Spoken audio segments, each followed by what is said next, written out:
love the chase and the hunt, and I set the pace when I'm running. I always take what I want and I always give it 100. Don't need a bank, no I'm funded. Play the game like it's nothing. I'm always thankful for something. Don't take for granted, stay humble. Now wake up! It's time to look at the enemy. Look in the mirror if he is no friend to me. It's not working out, maybe it's the chemistry. It's time to break up so I can make a better me. Better believe in your mind, cause it's everything. You can mold, shape, find almost anything. All it takes is some time and some clarity to find your identity. It's mind over everything.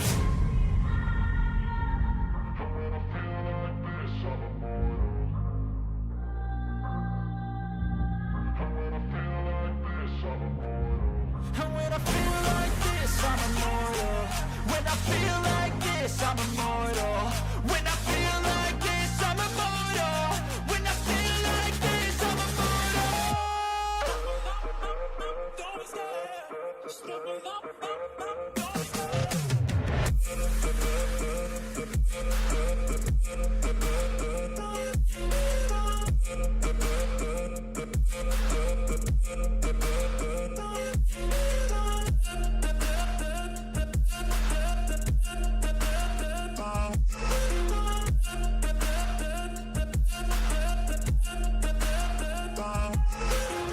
I'm so gone, no I'm never turning back. I won't stop, I'ma fight until there's nothing left. It's so what? You're gonna be hurting bad, cause I've been to hell and back. You don't wanna make me mad, I stay strong, you will never see me crack. And if you get in my way, you're gonna feel the wrath.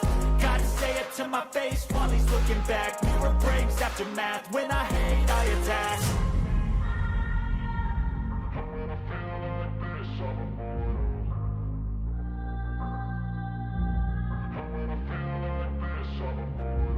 And when I feel like this, I'm immortal.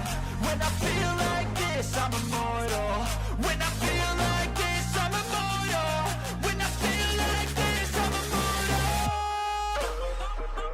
Don't stop. Just stop it up. Don't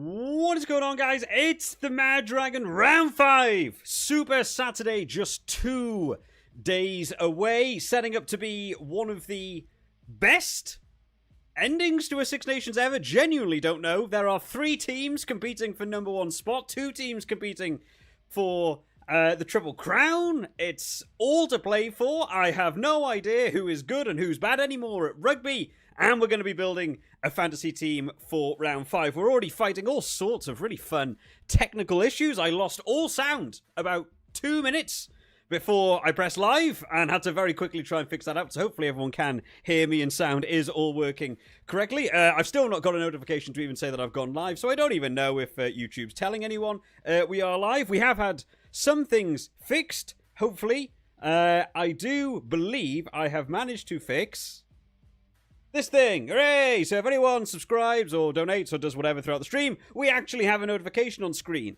The sound on it's broken, because of course it is. Why wouldn't it be? But you know what? We'll take as a little thing. Nice to see that the chat box. Thank you to MXLOJ there saying it's all working. Thanks for letting me know, mate. I'm going to move the chat ever so slightly off, because I look like your logo is pushing into the boundaries there. Where is my chat box? There it is. Let me just shimmy you across. Nope, can't do that.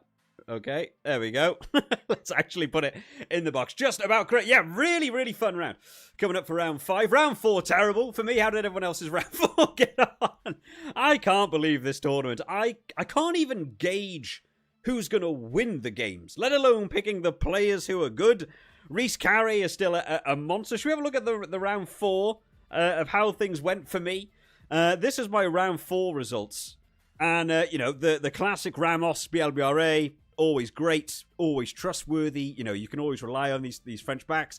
Menoncello was a great pick. I did say in last week's stream, I was like, I just don't fancy that England centre partnership up against Italy, and Menoncello doing well. McCloskey doing okay. Balogun obviously did the James Lowe thing where he took a quick look at my fantasy league and went, oh, hang on, MaD Dragon's picked me. I better refuse to hang on to the ball ever. All that hard work he did across round 1 and 2, and look at these points, or round 2 and 3 for him rather, but 45, 41, 16. Boy was busy in rucks all over the place, running round, supporting rucks, left, right, and centre. Not on his wing. Why is he not on his wing? Conan was making meters down his wing. Yeah, Balogun just stopped for me. Jalibert and Dupont. Jalibert with his yellow card. Great. That halted that one in its tracks. Dupont, yeah, did okay. Dupont doing Dupont things. Ben Earl, again, only 26 for Ben Earl. Aaron Wainwright came off half-time. Caelan Doris was absolutely not the right way to go over Jack Conan, even though they're rated, or the budget for them rather, is actually got quite a bit of a gap between them. Conan, way better. Really weird that Doris was 8, Conan was 6. But at any point in the game, they swap roles instantly. At the scrum, Conan was playing 8 while wearing 6, which defeated the whole purpose of me having Caelan Doris. In the backfield, Jack Conan was running from backfield as if he was playing 8 when he's playing 6. When he was carrying the ball, where he was ending up putting himself out on the wing like a number 8 would. Literally, they're just wearing the wrong shirts, so it didn't really work out. So I'm going to sort of take that ahead into this week, I think, as to what on earth's going to go on with Conan and Doris going in. Zambadin, very low, considering I thought had another decent game from him. Tyburn, 32, okay. Nicotera, yeah. Well, you know what, hookers don't score well, whatever. Darcy Ray, he was cannon fodder for giving me larger budget elsewhere, and that's exactly what he ended up doing. Only 5 points for him. And then Rhys Carey, 37. You know what? Rhys Carey doing okay because it's Rhys Carey, right? He's now the top point scorer and top try scorer for Wales, this Six Nations. Insane. Somewhere a loose head prop should never be, but apparently is. So, yeah, rankings-wise, terribly. Elizabeth, you are 200 points behind the leader in your group. So going to have to go completely rogue. Yeah, I have no doubt I am so far away from everything. Where is my league? This is my league here. So your mum has a beard, or Adam Beard up the top there with 2094. I am. Let me scroll down through the hundreds of names here. There's me. Yeah, just a casual 200 and. Oh my goodness! It's almost 300 points. Oh dear. I'm going to need some outsider picks. Yeah, honestly, I'm not going to get anywhere close. Top 100, I think, is still Ben H, even though it says 77 people have got joint points. So I think that's top 100. I need a 100-point buffer this round. I don't know. I don't know how I'm going to recover from that. For the Superbru, I might go rogue this week. I'm talking 6 Wales, 6 England. I don't know. I'm just going to have to throw Hail Marys for the Superbru. Before the actual official one, I'll still try and do the actual team I think is going to score well, and just hope all these guys that have done so well through the whole thing don't do well. Actually, there's a very good point there from SO8. Ben Earl did this to me the other week when Pollock started with 8. Earl went down, went from that. But talking about, you mentioned Pollock there. Simon Curley, thank you for the subscription, buddy. Henry Pollock, let's talk about this. How? Steve Borthwick, how does this happen? How does Henry Pollock come on and score nothing?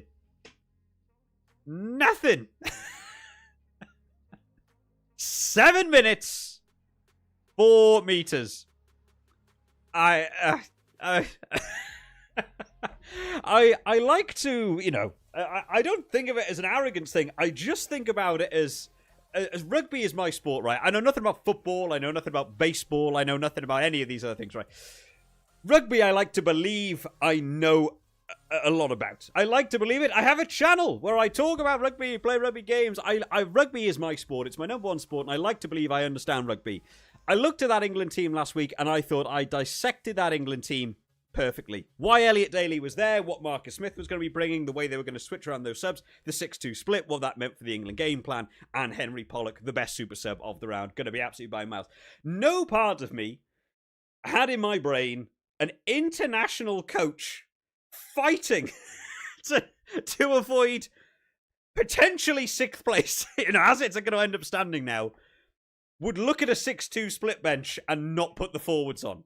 There's no comprehension I can possibly believe into my level of knowledge into World Rugby as to how Henry Pollock comes on at 73 minutes. Marcus Smith joined him at like 71 minutes or something.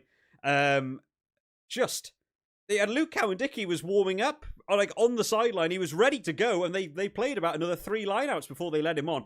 I don't know what went on that England team at all, and Henry Pollock has crashed and burned. And from it, I don't trust that England team at all to compete against France or to even look at as a super sub. I might have 0 England players this week because I don't have any faith in any of them, to be honest. So that's where I'm at. How about you guys? SOH said same. I was crying. Jackson, it's so annoying. Don't understand why Pollock came on. So I have no idea. I mean, the yellow cards don't help. Yellow cards, obviously, you can't bring someone in those positions, but you needed game changers. I looked at that at about 60 minutes and I was like, I think Italy have got this. I think if they just stay with it, I think Italy have got this game. I fully believed it at about 55, 60 minutes. I was like, they've just got to do it. They've just got to push, and they've got it. England would have to make an enormous change here to save this. And they didn't. And they just watched it go wrong, and then Itoje got yellow carded. Awful. Just awful. But, I love Italy. I love Italian rugby. I always wanted to... When Italy kept finishing 6th in Six Nations, I always wanted to show support for Italy. And I really wanted to see them do well. And they've got the opportunity this year to actually finish really highly. And I think that's so nice. First ever victory over England. Great for them. They're going up against Wales next. Oh, dear. Massive games this week. Let's quickly have a quick look then. Let's take a quick look, because I've set this one up on here. There it is. So this is the table as it stands going into round 5, and what an exciting Super Saturday it will end up being. France and Scotland joint at the top on 16 points. Didn't see that coming. Really thought Scotland just came alive last week like they did against England. They managed to beat France. I didn't have them down to win that game. Terrific score by Scotland to get 50 over that French defence as well was superb. So 16 points each. Number 1 spots, fighting it out. Ireland in 3rd place on 14 points. Scotland and Ireland both competing for Triple Crown, but a win for either side could see them go on to win the Six Nations. Absolutely wild. Italy on 9 points. Now, Italy beating Wales with the bonus points sees them take the 5 points over, sees them go up onto 14 points. Might take a lot for them to be able to get there. They would still need Ireland to lose that game, not take any bonus points, and particularly not score very well at all. But is possible for an Italian 3rd place behind France and Scotland, which would be, fantastic for Italy. There is the insane potential for Wales to not have a wooden spoon, even though I'm sure we all gave the predictions for Wales to have a wooden spoon this year. It is possible, mathematically, but, still highly unlikely. Wales needing to win. Beat Italy with a bonus point. England to lose with no bonus points. And Wales also to, have a points difference of enormous. Technically possible, right? Unless I'm missing some other maths. But, I believe Wales are probably still finishing last, but technically possible. But France-England, I don't know. I've got a feeling France will demolish that game. From what I had as a title contender final match, I think that could be a France domination. So that might be a lot more minus points for England. Wales would have to play out of their skin against an Italian team doing very, very well. But what an exciting Super Saturday it is absolutely loading up to be. User Coney there said about Guillard as a super sub. Maybe you've got to cast your mind back 2 rounds ago where Galtier did exactly the same thing as Steve Borthwick did last week with Pollock, where Guillard didn't come on till about 75 minutes and made no impact because I had him in Superbru. I just had him as a bench player. It's not guaranteed. Not guaranteed, because I've had a quick look at this French team and they've also mixed it up to make it interesting, just to choose it. Very, very tricky this week. Conan played so well. Gonna have him this week, said Jackson. Yeah, I assume they're going to go down a similar route. I've always picked Ireland to beat Scotland. They just always seem to have a big game plan. Anyone that's been with the channel for a long, long time, you've got to go back 4 years or so. I did do a huge dissection video on an Ireland-Scotland game, and reasons why I always sort of believe that Ireland have just got that notch over Scotland in the Six Nations. And I think it'll sort of still be apparent this year, but there's so much on the line. I think if Ireland were out of range to win the Six Nations, I actually think Scotland would have a very, very good shot, because I don't think Ireland would have as much. The fact Ireland can still win the Six Nations means I'm expecting Ireland to play very, very hard, and just the way they play around Scotland has typically always been a bit better. But I'm not ruling Scotland out anymore. Who knows what they're going to do? Could be amazing, could be terrible. Who do I pick for niche? Niche. Hopefully differentials. Yeah, I've honestly, you could look at the games this week are so difficult to call, because every team this year feels like they have the opportunity to actually turn up, and in the same breath have the opportunity to do nothing. Every team has had roller coaster tournaments, and it makes it really hard to call. So I might have to do something outside the sort of general run that I would normally do. I might have to stay away from some of my own standard picks. I still think you're going for your 4 French. I've got no confidence in that England team this week, but maybe that's where you go. Maybe you suddenly back a full 3 English back 3 and hope the English wingers actually see this thing called a ball on the pitch. That would be nice for them. Italy team just came out, says Sean. Yeah, absolutely. One to Ferrari, can't find him anywhere in the game. He should still be there. He is. I have got the team up. No, we don't have the Italian team yet. I have been on the lookout. I've quickly got it up. If it's Italy, I thought Italy were naming their team at 3. Italy have now named their team. Bear with me. I can grab this now. I thought they were naming the team at 3, which is why I vamped for a bit here. If you can't tell, we've had 20 minutes of me not doing anything because I've been waiting for this Italian team to get announced. They didn't get announced at 3, so I assume they were getting announced at 4. So this was an Italian team from last week. Don't pay attention to that. We've now got Italian team for round 5. So we can, let's have a look at this Italian team together. There is your answer. No Ferrari, out with an injury. The chat is letting us all know. Hassa comes in to start a tight head prop, and Zlotchi coming in there for the replacement at 18. So no Ferrari this week. Was a lot of people's sort of number 1 pick for tight head prop. So some changes there for them. Canone, Roots, Lamara. I was wondering if Lamara actually picked up a bit of an injury, whether he would still be in. So good for him. Zuliani at 7. Canone, Alessandro Fusco starting. I think that's a correct call. I have to say, I didn't feel it with the Garbisi brothers playing together. Fusco felt like he made a difference, so glad to see him starting. Paolo Garbisi at 10, Ioane, Menoncello, Brex, Liner, Pani. Still not sure about that back 3. A lot of people had Pani as full back of the round. I like that centre combo still. Marine still on the bench. Tommaso Alan on the bench as well. David Dicey at 20. Not a name I know. Oh, Favretto in. Man, Favrettos feel like a name I haven't said for a little while. Okay, so, Nicodra's still got the start at hooker with De Bartolomeo. I'm going to butcher his name, unfortunately. I'm really sorry about that. But yeah, Nicotera, not particularly busy last week. So, we can get into it. Because now we have all the teams. That was one which I sort of vamped for a little bit too. I was waiting for that team to come up because I won all 6 teams. I want the Italian team out because I think I'm going Italy. This Wales team is slowly climbing, so it's made me jolt a little bit about, do I actually think Wales could go on to win this one in the Principality? It was a good performance against Ireland, but I'm not 100% convinced by that. I think I might be looking at Italy there. Ryan's got it saying Louis Zammit as captain. If he was on the wing, maybe. I've not liked this Zammit in the fullback position. I don't think it works. Ellie's going there with a Timony super sub. Maybe. Actually, I know the Irish super sub could be one to look for. I think you could even have a look. Kyle Rose back for Scotland. Very interesting decision to bring Kyle Rowe in, because I don't even know where they're squeezing him in. Such a lack of faith around their wingers who aren't Kyle Stain, which is really interesting. So I think Kyle Rowe could be another one to look at. Tom Jordan as well came on, made a big impact. I mean, you could still look at your England subs. I just don't even know how much I trust them. Marine could come on.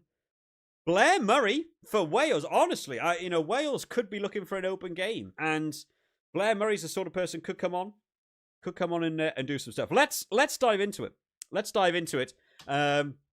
And start building our team. So we're on to round 5. Round 4 went terribly for me. There were still a couple of standout players like your Menoncellos and your Rhys Carreys. If anyone fancies going for the Rhys Carrey captain pick, let me know. Because honestly, he's doing okay. He scored 37 last week. He was still like the 3rd or 4th highest player on my team. It's not outrageous. To do the Rhys Carrey pick for captain.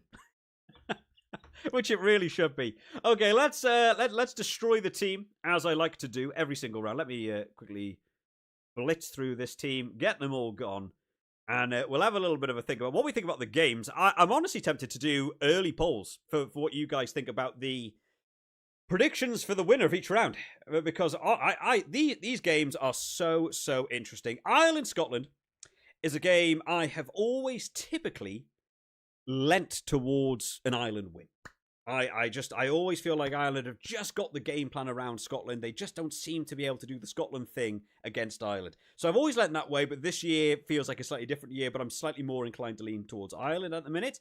Wales-Italy, on paper and in my brain, I'm thinking Italy. They've really stepped up. They're showing it against big teams that have beaten Wales. Wales feel like they're on the cusp of something. And I said it last week about Italy, that I was like, I feel like this Italian team could beat England. And they went on to beat England, and I'm wondering whether that's one of those gut feelings again of whether, is it time to back a Wales team? Is it time to go for Wales? I'm already not coming first, so do I look at for Wales? And then France-England, the one I thought was a tournament decider, of which I favoured France previously going into the tournament. I now look at as a tournament decider between Scotland and France and Ireland. Will France turn up? Will England bounce back? Has Borthwick got a job? Will France put 60 points in to be a record score? So many exciting things to go over here. SO88 thinks Parney would be a niche pick. I think he certainly would be. I feel like if I'm going to go extra niche, I think I'm looking at Zammit for that back three. Let's start out. Oh, man. This is so tricky. Let's start out with France. They're not the first game of the round, but it's the team I have the most confidence in to win. Right, let's start out with France to begin with. So, Jean-Baptiste Gros goes in alongside of Julien Marchand, Alder Guerry, Thibaut Flamand, and Meafu go back in. That's a strong lock department against an England team that just wants to give away yellow cards. Francois Crawl goes in alongside of Matui. Okay. Charles Olivon goes to 8. Is there anything this boy can't do? Charles Olivon is he's been looked at for that lock department. Now plays 8. Over 7 with Guillard on the bench, as opposed to letting Guillard play 8. The French team is wild. Antoine Dupont, Jalibert, Bielbiori, Morfano, Barassi starts at the outside centre. Atasogbe and Ramos. Right. Okay, Mavaka, Neti, Bamba. I'm not gonna lie. I'm not a fan of the French bench. Don't seem to destroy the game when they come on. I thought Meafu might start on the bench, and I was going to look at Meafu as a super sub, so he starts there. Gaelton maybe as a super sub if you're looking French. Guillard if he plays. Aradou comes on and is can be an impact player. Not sure about anyone else. So if we jump back over, we're looking at the at this French team. I like the idea of Meafu. What is Meafu? 12.6. Let's put a Meafu in there. Hard work against England. I assume they want to do that. But it's the French backs that I think will light it up. So,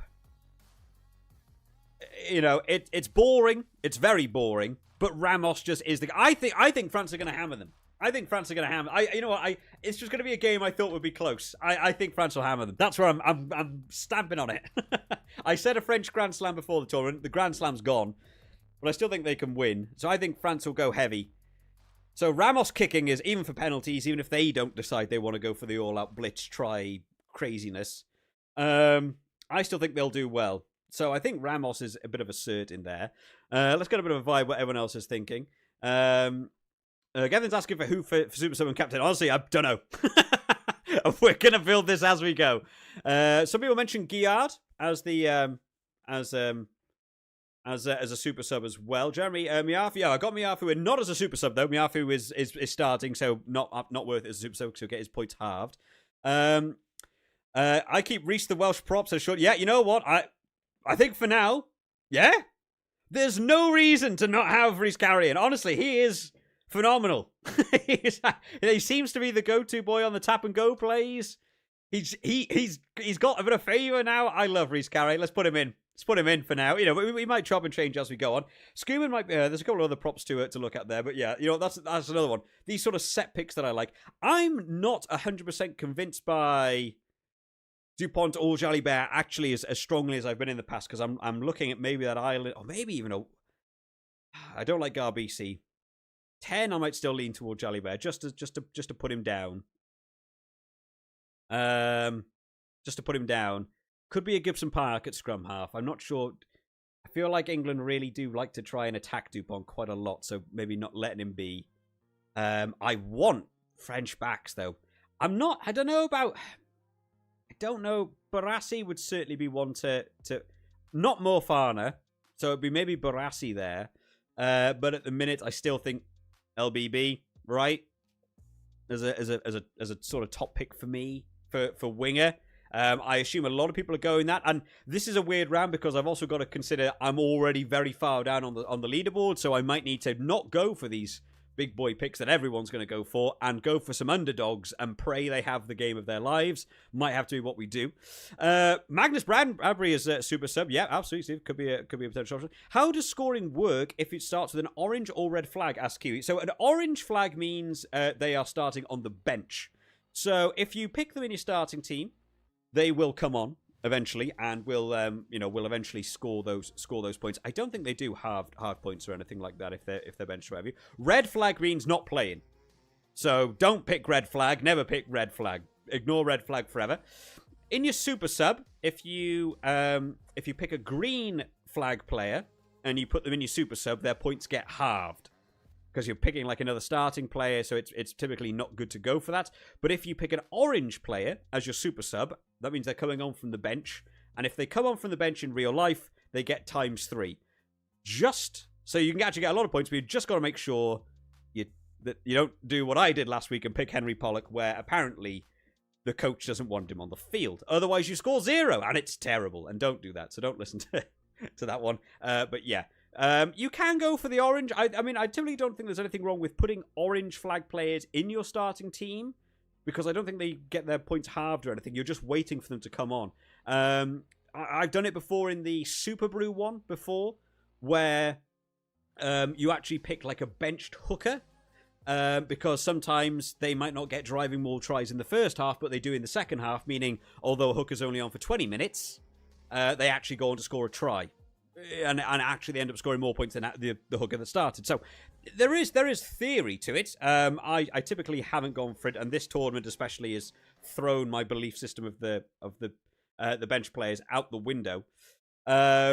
What about Chesapeake's playing out of position? That is a great point, Jeremy. That was one I saw earlier on. It does mean using that spot up, as opposed to maybe going for a Tyke Burn or going for a double French lock. But I like the idea of having, because he's playing 6 this week, doing an extra back row. Certainly one to have a think about. You have 3 French backs and fly half. So 4 French backs, or 3 including the fly half. Reece Carey and Jack Conan are must-haves. Jack Conan's another good pick, certainly to be considering. Jack Crowley, yeah, Thomas, I can see Jack Crowley probably looking for a big game. I actually wondered whether they might have a look at Frawley, just by comparison. I still think it's right going for him over Prendergast. I just think Prendergast is struggling in that number 10 shirt. I certainly would keep Crowley on, but looking for those 10s, I'm more thinking about if it wasn't Jalibert, who would I go for? The England fly half. Nope, what's happening here? We give it up with the music, are we? There we go, thank you. The England fly half this week is Finn Smith again. Have a quick look at Finn Smith, just out of curiosity. Where is... Hang on, let me swap back to the screen for you guys. How does Finn Smith do? I can't believe he did brilliantly. Finn Smith,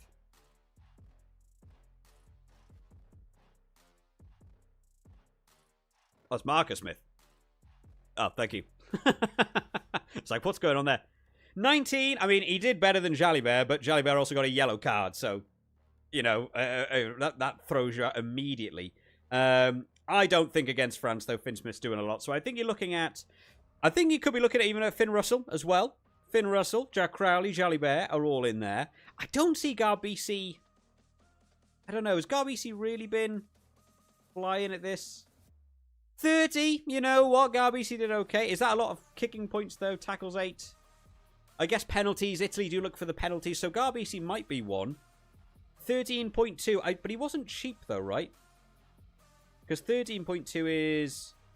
Yeah, fifth highest. You know, he's still higher than Wales. Well, where's Wales? Dan Edwards.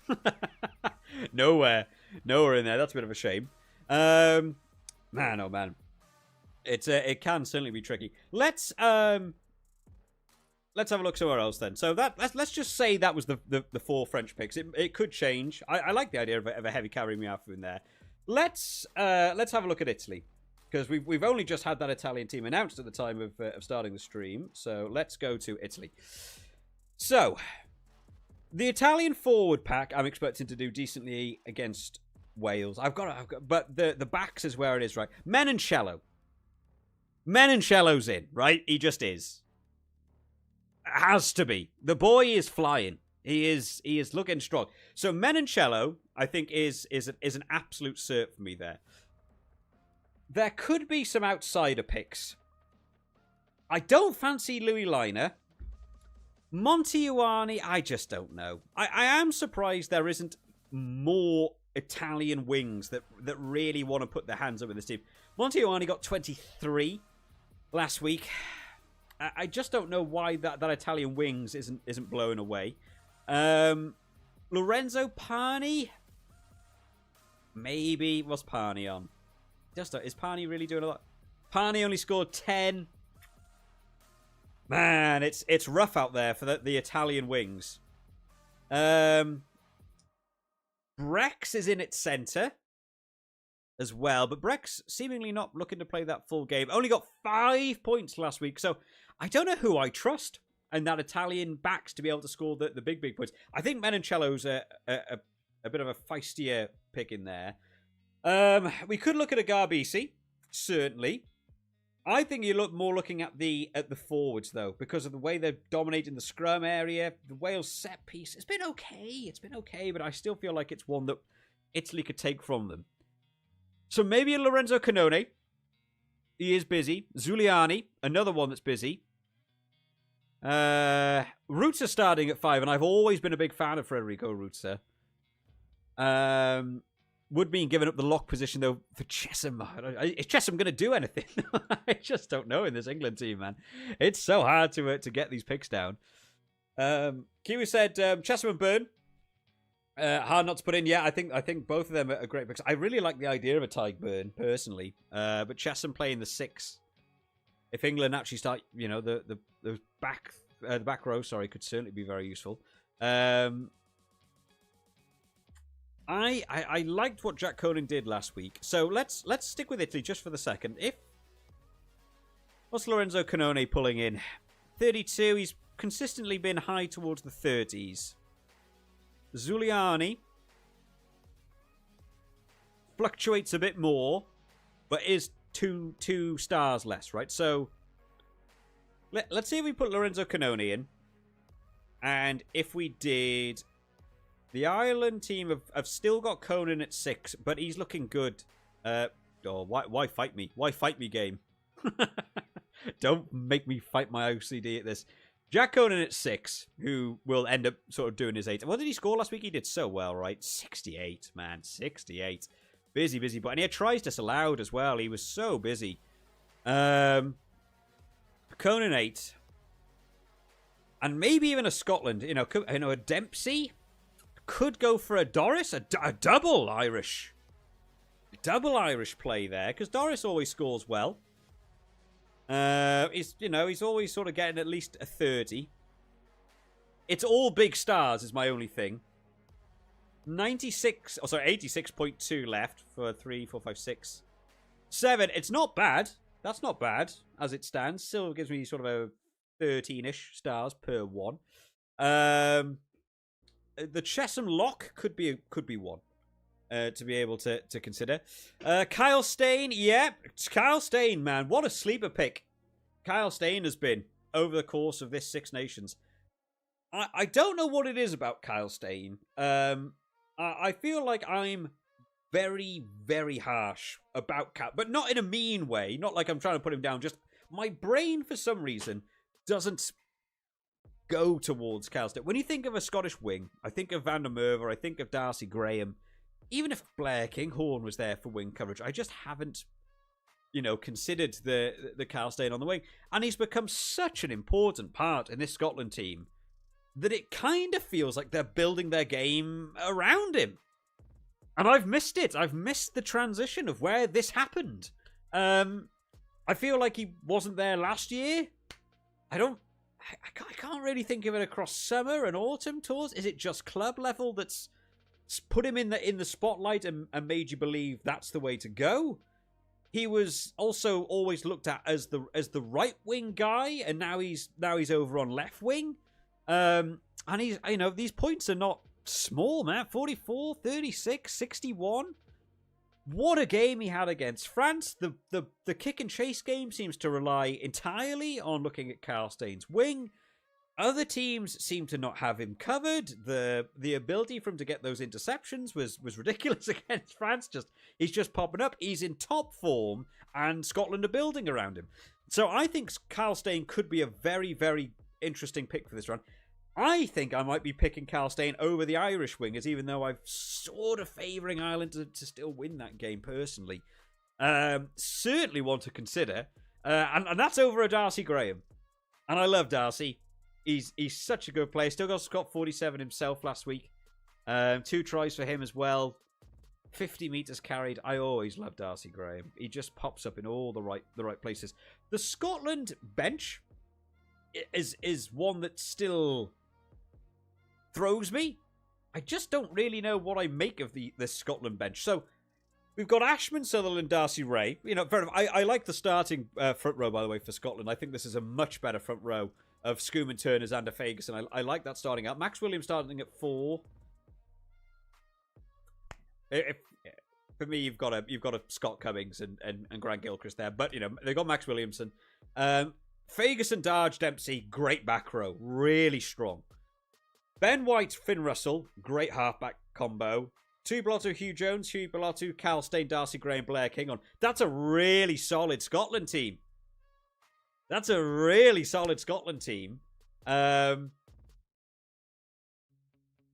over that, then Irish backline wasn't McCloskey again, who's a monster. Wasn't doing an enormous amount against Wales. And I look at that Scotland team and I think that could be a Scotland team that beats Ireland.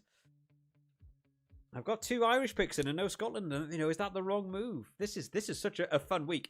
A couple people mentioned Bothaman and Alex Mann. Absolutely. Let me just go to Darius for a second just to flag them up so we can have a look at the Wales team. This Wales team is doing the hard thing. Alex Mann last week broke the tackle record, right? You got 31 tackles or something, I think he made. Or 33! I'm short-changing the boy. Which is, really, really nice to see. The main thing for me with Alex Mann, that is so nice to be seeing. Only 1 penalty from Alex Mann last week, and it's an area of his game I would really like to see him chop out. Because this is an awful UI as well. Why does this close when I just want to highlight something? But when you look at that, the tackles made 33. Incredible. Really hard work. Really, really very good. But keeping that penalty count down is so nice to be seeing. Penalty. What is penalty? Oh, kicking penalty. Wait, why have they got penalty and conceded penalties? No, so he hasn't kicked a penalty. Of course he hasn't kicked a penalty.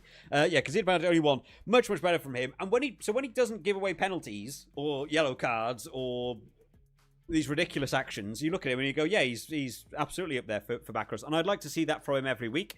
Botham, who I realised during the game, it dawned on me in the game that I mentioned in last week's stream about Botham. I think Botham's running a 53, really, really good. I think James Botham's a superb player. I think he should have started, 2 rounds ago when he was on the bench. I said Botham should start this one. He luckily got almost the full 80 because Plumtree went out. He started last week, and I said in the stream last week, I said, I think I prefer Botham over Aaron Wainwright. And then a lot of people mentioned Aaron Wainwright, and I kept keeping Aaron Wainwright in the team. And then I never changed that. And I just it dawned on me mid-game. I was like, why have I picked Aaron Wainwright over? He's number 8. I know. I think it's always a safe option to look at your number 8, certainly. But Botham's absolutely one to be considering there. I think there's Wales forwards in here to be considering as well. Maybe in that back row more than the Dewi Lake. What did Dewi Lake get last week? 32. Man, Dewi Lake busy as well. You know what? I mean, it was much better. Attacking scrum wins. I don't know if I see those attacking scrum wins coming against Italy is the problem. I think Italy, although they've lost Ferrari, that's a blow. It's a blow to have lost Ferrari for him. Darge, says Cameron. Yeah, absolutely. Back row Darge. There's the back row's competitive for this week. Luke says, I've come for the 6th best fantasy advice. Yes, absolutely. This is, well, I mean, if you want to take my, what am I? I forgot what I was. Do you want the advice of a man who's 224? Yes, this is where you want to be. This is where you want to be. Anyone have their team go as it's supposed to? As David. Some people did. Some people did very well across the way. Jackson's thinking the Irish forwards are great pickers. They're the bench option, really. Ramos, Stain, Menoncello, and McCloskey, says Cameron. Jeremy as well, asking about both of them. Yeah, there's a lot of big picks. Should we do poll? I want to do early polls, because these games are very, very interesting. Let's do an early poll. I'm very, very interested in everyone else's thoughts on this one. So, first game of the round is Ireland versus Scotland. It is a game I've typically given to Ireland in the past in my predictions, and if I was going for my fantasy teams, I would have looked at. Let's start a poll. Let's get a bit of a glimpse of what you guys are thinking as well. Who do you believe is going to win that game? I think that's maybe the toughest call of the round, personally. I've always given it towards Ireland, but this Scotland team seems like Scotland have a chance to win the Six Nations, and so it's so opportunistic for them to just they've ended up in this position. They could take it, but Ireland, I don't know. If they just turn up and it's a good Ireland team, it's a good Ireland team. We haven't really had a glance at that Ireland team. We've done Scotland. Where's Ireland? Tom O'Toole, Sheehan, Furlong, solid front row for. Furlong's been struggling a bit though, to be fair, in that front, but it is better to have Dan Sheehan in. McCarthy and Byrne is probably their first choice lock department partnership. Conan at 6, Van der Fleer back in at 7, Doris at 8. It's good. James Gibson Park, Jack Crowley is a great halfback. I think it's better than having Prendergast in. Tommy O'Brien started on the left wing. It's worth the change. It's worth the change to see McCloskey and Ringrose. It's probably still their number 1 pick to go through. I think McCloskey is very good. Balakoon dropped off a bit last week. Jamie Osborne's doing what he needs to in that backfield. It's still not quite the top performance. The bench is interesting. They've gone for, they've got Timoney, Craig Casey back in to come on in that second half. Frawley. Bundyaki's back in as well. Really interesting in the bench. You've got Frawley and Aki who can both cover 12. Okay. Interesting. McCloskey and Ringrose at the centre as well.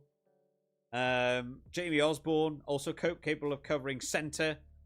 You have to believe Bundyaki's coming on at, 12 or 13. I guess he could look to come on for 13 for Ringrose, but the game plan between Bundyaki and McCloskey is very similar, so I feel like if he's coming on, he might come on for McCloskey, but he's played every minute so far and looked very good doing it.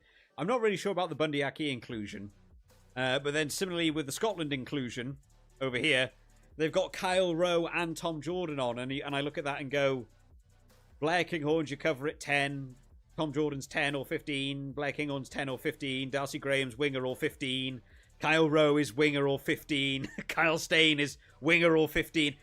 So many people covering the same major positions. I guess Tom Jordan's also 12 cover, right? So again, I'm questioning both teams in their bench picks for the backs as well, which makes it even more interesting. Let's end the poll and get a viewpoint of what the chat is thinking. So the poll ends, and you guys in the chat have gone for Scotland by 53% for that first game. Very interesting. You think Scotland are in with that big opportunity? I don't think it's off the cards by any means. I don't know if I'm thinking about a Scotland centre. I think Kyle Stain could be one to look at for wing. I don't know why my mouse keeps disappearing off my thing as well. Your Irish forward's always good. I think Dempsey. I don't know about the Scottish picks in there, though. It might be one where I go against the chat a little bit. Now I'm still kind of leaning towards Ireland. If I put Sheehan in at hooker, he hasn't done well for me, but he might step up. If Sheehan was hooker,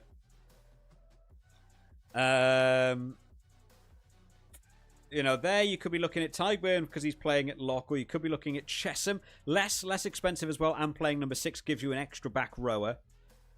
If it was Burn for now, that gives you my 3 Ireland picks, and they're all forwards. They're all forwards, and in a tight game, I feel like forwards to, you know, maybe be the people that make the difference in there. Dempsey, Darge, man, there's a couple of Scotland boys that could go in that position as well. Maybe not Lorenzo Canone even. Maybe Lorenzo Canone doesn't stay there. Scrum half. If it wasn't DuPont, a Gibson Park, well then Gibson Park probably quieter, you know, over last week. 26 points still good actually for Gibson Park. What did Ben White get? Did Ben White get a try as well last week? I can't remember. Did get a try at 21. So if I did Gibson Park, that would be my 4 Irish picks across there, leaving me with 57.3 stars, which still feels, well, I guess it's 5 positions. It's beginning to chip away there. And I'm still looking big. I don't feel like this team's going to be the one we stay with then. Let's have a look at game 2 then. Wales versus Italy as well. Very, very... again, I feel like I certainly have a favourite in my head. But again, I feel like this is one that could trip people. I feel like it could trip people. Let's do Italy versus Wales. Start a poll, get a bit of a view of what other people think for this one. I think Wales forwards are people to look at. Your James Botham, your Wainwrights, your Alex Manns, Rhys Carey, certainly in there. I think Dewi Lake might be what's the price difference between Sheehan and Dewi Lake? I still feel like Sheehan is a bit of a, you know, just a bit of a main pick, right? Where's hooker? Dewi Lake, it's only 3 stars off, and I think I'd rather have Sheehan. I feel like I've got more confidence in Sheehan doing. If Ireland are going to take that game narrowly as well, in my mind, you know, driving maul tries is the way to do that. But it depends on their set piece. Depends on that set piece.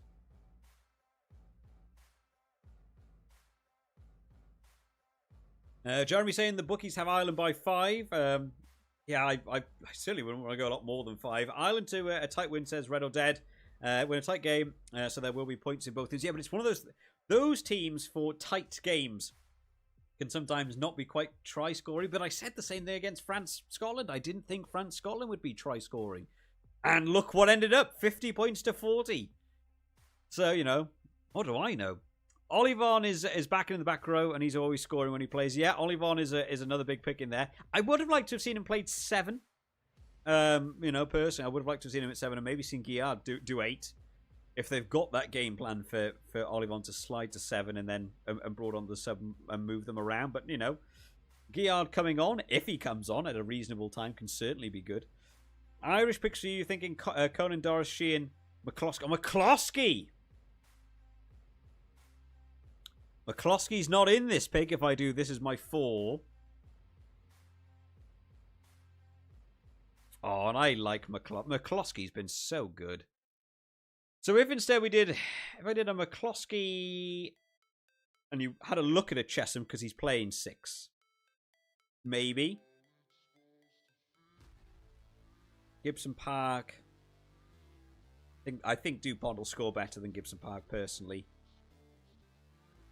Is there a chance? What's What is Thomas Williams on at this point in time? Is he actually doing... You know, I don't know. I'm trying to think about, he's still 11.4. I'm trying to think about the cheaper options that other people might not go for that could just turn up. Wales, Italy feels like a game. Maybe Thomas Williams, just sniping, try, run, little breakaway, little support line. You know, no one else is picking these people, it feels like. 2% of people have got Thomas Williams. I feel like in previous years, he could have been looked at as a big choice, but just doesn't seem to be there. Sheehan is unpredictable. Yeah, I know. Sheehan's doing the Irish thing where if he's in my team, he won't perform. But if he isn't, he has the best game of his life. That's how Ireland work. It's uniquely Ireland. I don't know what that is. I'm sorry if I'm killing Ireland's chances of winning this Six Nations by having 4 Irish picks in at the minute, to all you Ireland fans.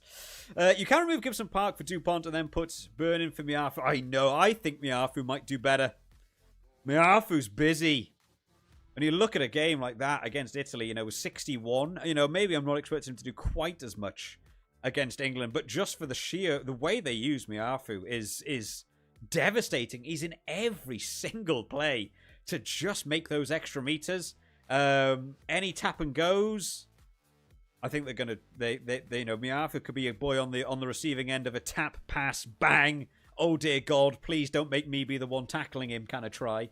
I think Miafu's one of those. Again, might be one that... How many people are picking Miafu this week? 3%. Again, not a lot of people looking at him. And I like the idea of going for the ones that other people aren't picking that might score highly for me. So I like the idea of Miafu. I think DuPont will do very well. Don't get me wrong. I think DuPont is certainly a very, very viable pick. Let's end the poll. I forgot I was doing a poll. for Italy versus Wales then. Oh, man. Look, what are you guys doing to me? 59% of you guys going for Italy. 41% going for Wales. So you guys also... It's close there, man. It's not one of these blowout games, but more people convinced by this Italian performance. This Wales one is just a team. I don't know what they're going to do every week. It's so much fun. This has been a great Six Nations. I know I'm losing. I'm doing terribly at the fantasy, but it's been such a fun Six Nations. Just as a viewer, to have no idea what's going to happen every game. I feel like I'm relearning rugby, and it is great to watch. Giovanni says you have both Stain and Graham. Not a bad choice, you know. If you're looking to climb up the ranks, you're going for those underdog picks. Again, the percentage picks I certainly think are with the French boys. And I think France will do well. But if you're looking for just, you know, if they have another round like they did against, you know, last week, you know, big points going in there where, you know, BLBRE always just feels good for a try, right? He's just always going to get one. But, you know, if he drops off like he did against Italy there, goes below that 30 marker, 49 last week was very good. Got to have a little bit of a think about captaining as well. You know, tricky in this week. Your brain would say you want a captain against Wales, right? So maybe you look at a Menoncello. That's why I put him in the thumbnail. Menoncello could be one to look at there against Wales. But I've just got a feeling England are going to struggle against that France team to ungodly ends. You know, how many years ago was it where France had the record win? I think we could be looking at it again. I just do. Jackson says, go Ben White. Yeah, Ben White's another one to have a look at. I think Gibson Park...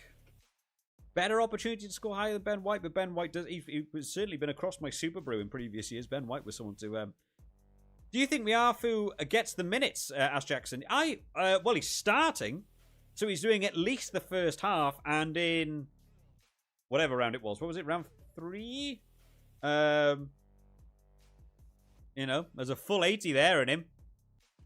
He doesn't care about doing a full 80. It's how they want to bring on the bench. And the French bench is, you know, very, very interesting to have. Actually, I don't know. Joshua Brennan. I'm trying to think if that's who I think it is. Joshua Brennan.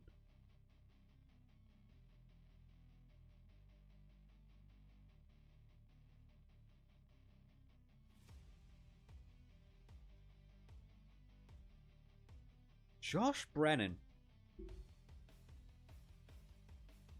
I don't know if I know that name. That's not who I thought it was. I thought it was... I thought he was a fly half. He's not at all. He's a lock. What is this French team? It's so hard to gauge. Joshua Brennan. Joshua Brennan, born in Dublin, Ireland, for one. So here he is over in the French team.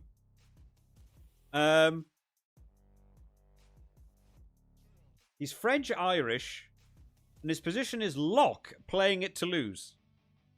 Yet he plays in the number 21 shirt, so I assume he's coverage for all from 4 through 8? I have no idea.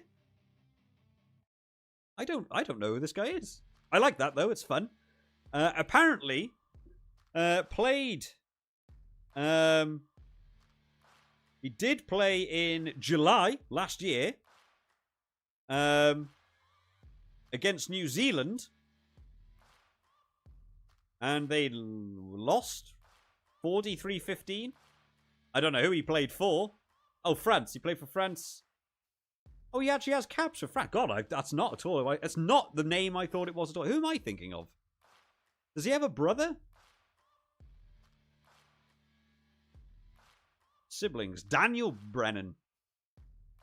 Irish and French rugby union player. This weird mix. Okay, so I don't know a lot about Josh Brennan, and I don't know what they're going to do with cover there then. So, but you've got Guillard. Guillard can come on in that back row. You've got Aradu, who, can come on there as well.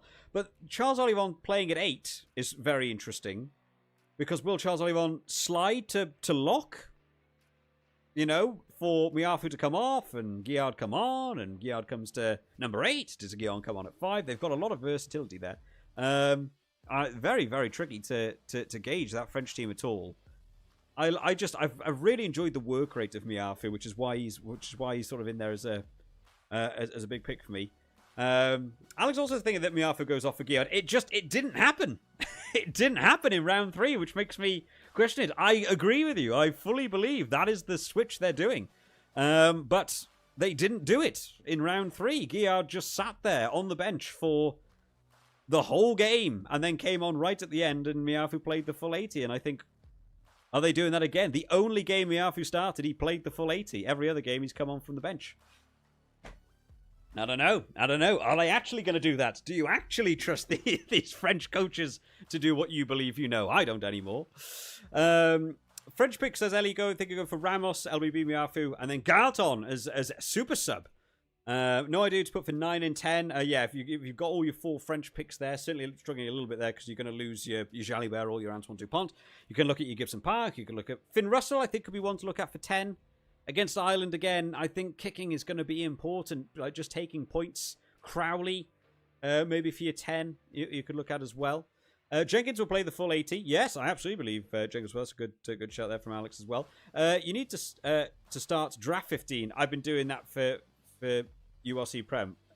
What is that another type of fantasy, or is in just design a draft? I do like having some concept ideas beforehand of who goes in, but I've never been a big fan of like putting them all down and then the teams get announced and teams being completely wrong, and you sort of draft the picks being nowhere near, and then you just make a new team anyway, and then I sort of feel like it's not there. Just sticking with Stain because I picked him last week and he did so well. I think Stain could be one to consider. I really do, but then I'm so far down. Do I look at Blair Murray to come on from a super sub? No, maybe not. Adams. I mean, is Adams... Oh, I honestly, I forget Adams is playing. 7, 18, 12. But I think Scotland wingers will do more than Irish wingers. I really do think that. So, if we had a look at... What is Stain? 14. If Stain went in at 14 points, 32 gives me okay. And for argument's sake... What did Dempsey do? I feel like Dempsey was busy last week as well, right? 23, that's a little lower for Dempsey than I'd be expecting. And Darge has been consistent. Darge is very good at the minute, but he also got 23. I just like the number 8s. I like the number 8s, but then Wales, Italy. What is that? So that's a 14.5 and a 13.8. Alex Mann's a 12.9, so a cheaper option for Mann. Both of them at 10.5 would be a bit more of a budget. I don't know if I want to go budget back row, though. You know, I still think both of them are a very good pick.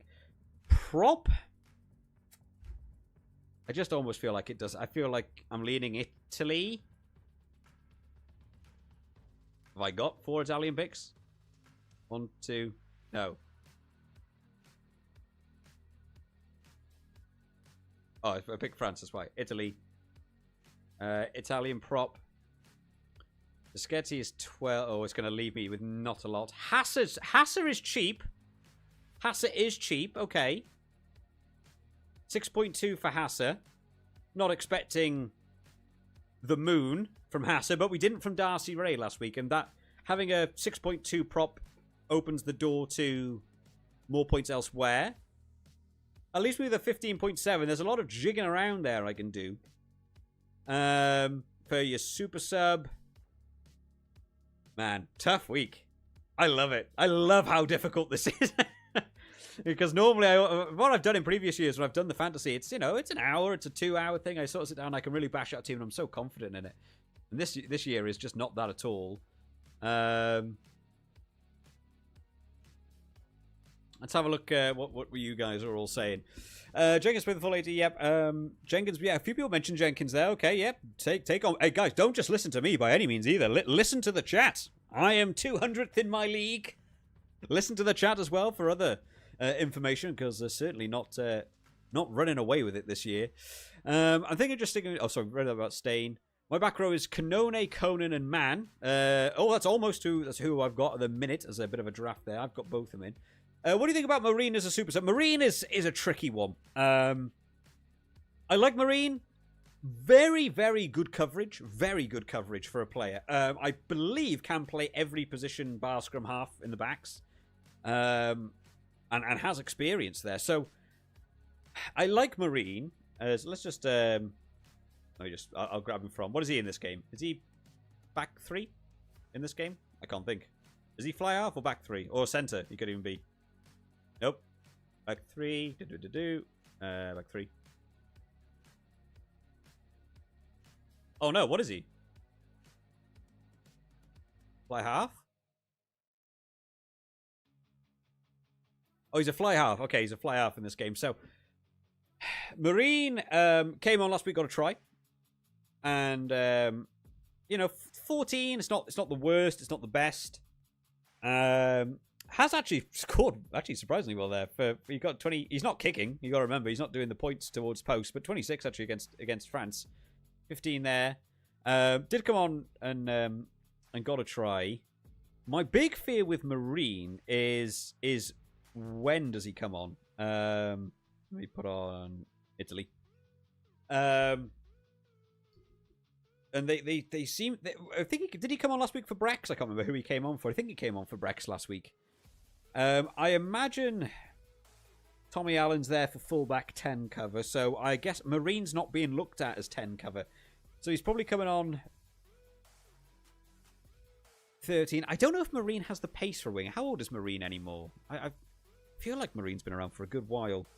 Leonardo Marine. Oh, that's not Leonardo Main. Leonardo Marine.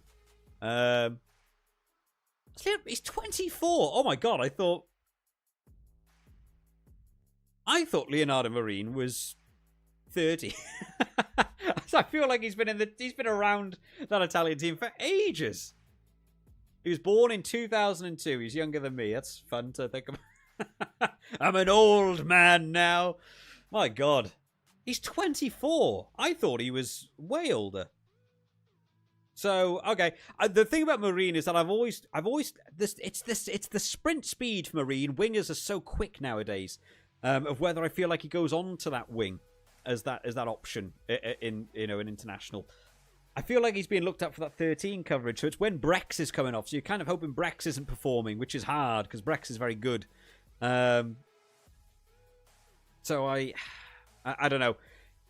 I don't think the worst super sub of the round. I'm just more thinking game minutes for Marine. And then when he does come on, it's hoping he does. Like last week, he did get a try, right? Which is 10 of his 16 points. So if he doesn't get that try, if he doesn't get that final pass and someone else took it and got a try, he only actually scored 6 when coming on. And he was on for a good while. So don't know about Marine. I'm not necessarily thinking about Marine for that one. That's... Where am I now? Oh, I'm here. I'm on Twitter. It's because I was grabbing the Italian. I was like, don't even know how I've got that Italian team on screen. Right, yeah, that's because I was grabbing it off of a Twitter.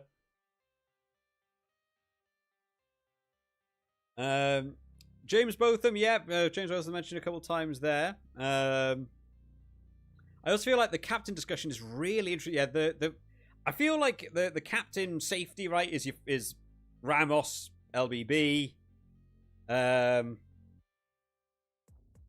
I actually kind of feel like Menoncello is quite a safe pick, right? I feel like Menoncello is good for 30. You know, probably against Wales is what I'm sort of... You know, he's consistently sort of got, you know, mid he's probably averaging 30, right? Around 35, there we go. Not bad maths off the top of my head. But, you know, 54 last week, and I certainly think against Wales he could be a safe option. But if you want to go, you know, LBB's a monster... You can get right up there into your 50s. Ramos is just so safe as a captain. So I feel like if you're in the top spots already, that's where you're looking. So if you're looking for, I need to play catch-up like myself, you're probably looking at I don't know, Stain, Darcy Graham, Kinghorn. I mean, nobody's picking Kinghorn, right? Because he hasn't really been... But also one that just comes out the woodwork out of nowhere. Where's Kinghorn? Well, 4% of people got Kinghorn, to be fair. I thought it would be lower because he hasn't really been there, but 29, you know, might step it up as well. Thinking Timoney super sub, said Judy. Yeah, Timoney's, you know, again, fluctuated a lot this year in his performance on and off the bench. Marvaca is a decent shout. Look to bring on their front three subs on it. Yeah, I certainly think I'm looking at you'd look at a Marvaca over a Julien Marchand, actually. I would, if I was going to pick, if I wasn't having my French backs, I think I would be looking there as well. Gut feeling for Marvaca. Guillard or Gaelton for subs, says Leon. Yeah, really full confident in that. Marcus Smith is an idea, if he comes on. But, you know, who trusts Steve Borthwick anymore for actually getting them on? The super sub call is got a few discussions. That's right. We've currently got like a 50. I'm not comfortable in this 15 yet. It's not saving that by any means. Discussion around super sub then, because a few people there mentioning we've got a Guillard, we've got a Gaelton, Marcus Smith, Timoney, a few different names mentioned there. They still don't have the filter, of course, to be able to actually just see bench players. So let's get rid of the league of like nationality. Within budget, that'll cut out a few players for us and just have a bit of a Sam Underhill. Yeah, no, I'm not confident in that England thing. Nor Pollock. I don't trust England anymore with coming on from that bench, which also rules out Marcus Smith for me. Let's have a bit of a scroll through where I mean, 15 is a good amount to still basically get every player. Marcus Smith, because if we get a bit of a decision around this, then I can think then about where we can afford to spend more budget. I've gone for a couple of cheaper options like Hasser. Maybe we don't need to do Hasser if we have the budget elsewhere. Oh yeah, we've already used 4 Irish and 4 French. It's a very interesting point. 4 French, 4 Irish.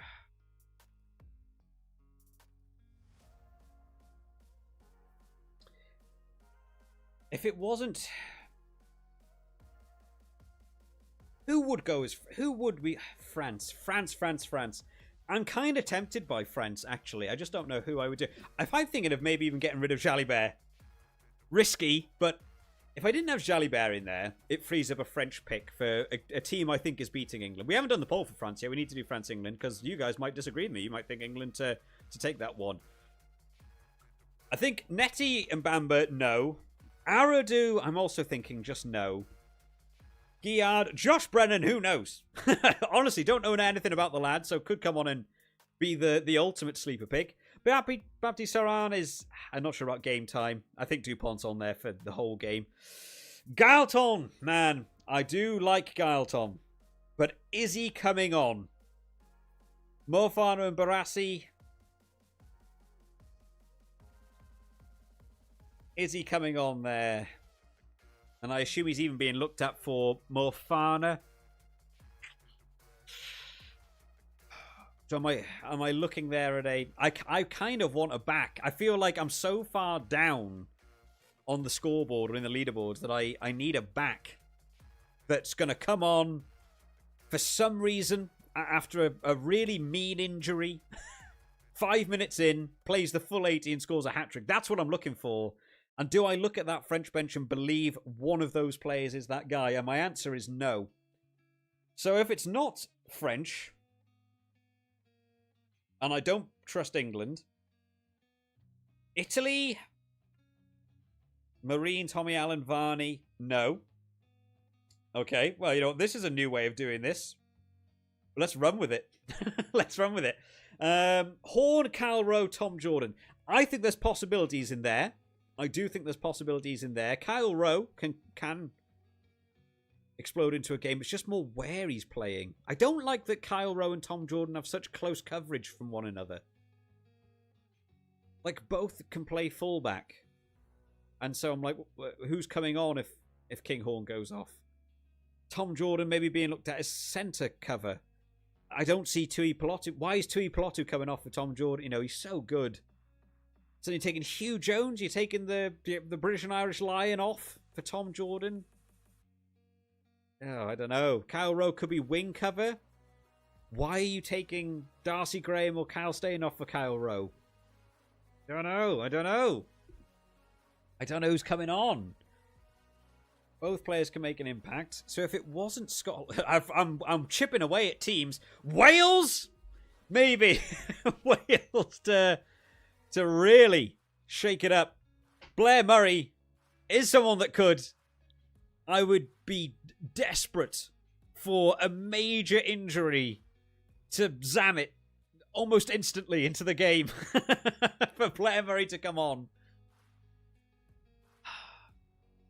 Why is Blair Murray not starting for this Wales team as well? Why we've got Josh Adams on the wing still? Why is it not Zammit, me, Blair Murray for that back three? Why is Blair Murray not playing 15 and Zammit on the wing? That is so much more interesting as a back three to me.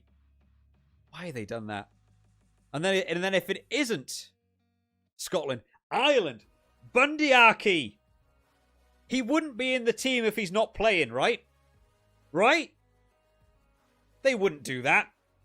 You wouldn't put Bundy Aki on that bench if he's not coming on for some serious game time, for some serious impact from the bench. He's literally lost his jersey to McCloskey. McCloskey's been amazing. Career on the line. Maybe. Nobody is saying anything in chat. Nobody agrees with me. Maybe a Bundy Aki. How many people have gone for Bundy Aki? Let's have a look. I need to get rid of an Ireland pick. Let's lose Gibson. Oh wait, no, I actually didn't have enough Irish. Let me have a... How many people are picking Bundy Aki? 1%. That is the type of outsider pick I haven't done this tournament. So if Bundy Aki went in, when is he coming on? Asked Judah, yeah. A very valid point, and one that could go terribly wrong. When does he come on? Who does he come on for? Frawley also there to ruin that for me. Certainly. They've maybe got enough...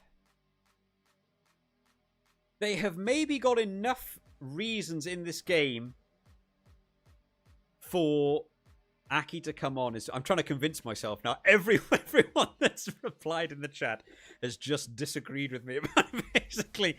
Which shows me I obviously know what I'm talking about. I'm thinking if I'm looking at a Bundy Aki, right? He's coming on at 12 or 13, but more likely 12, right? So you're looking at...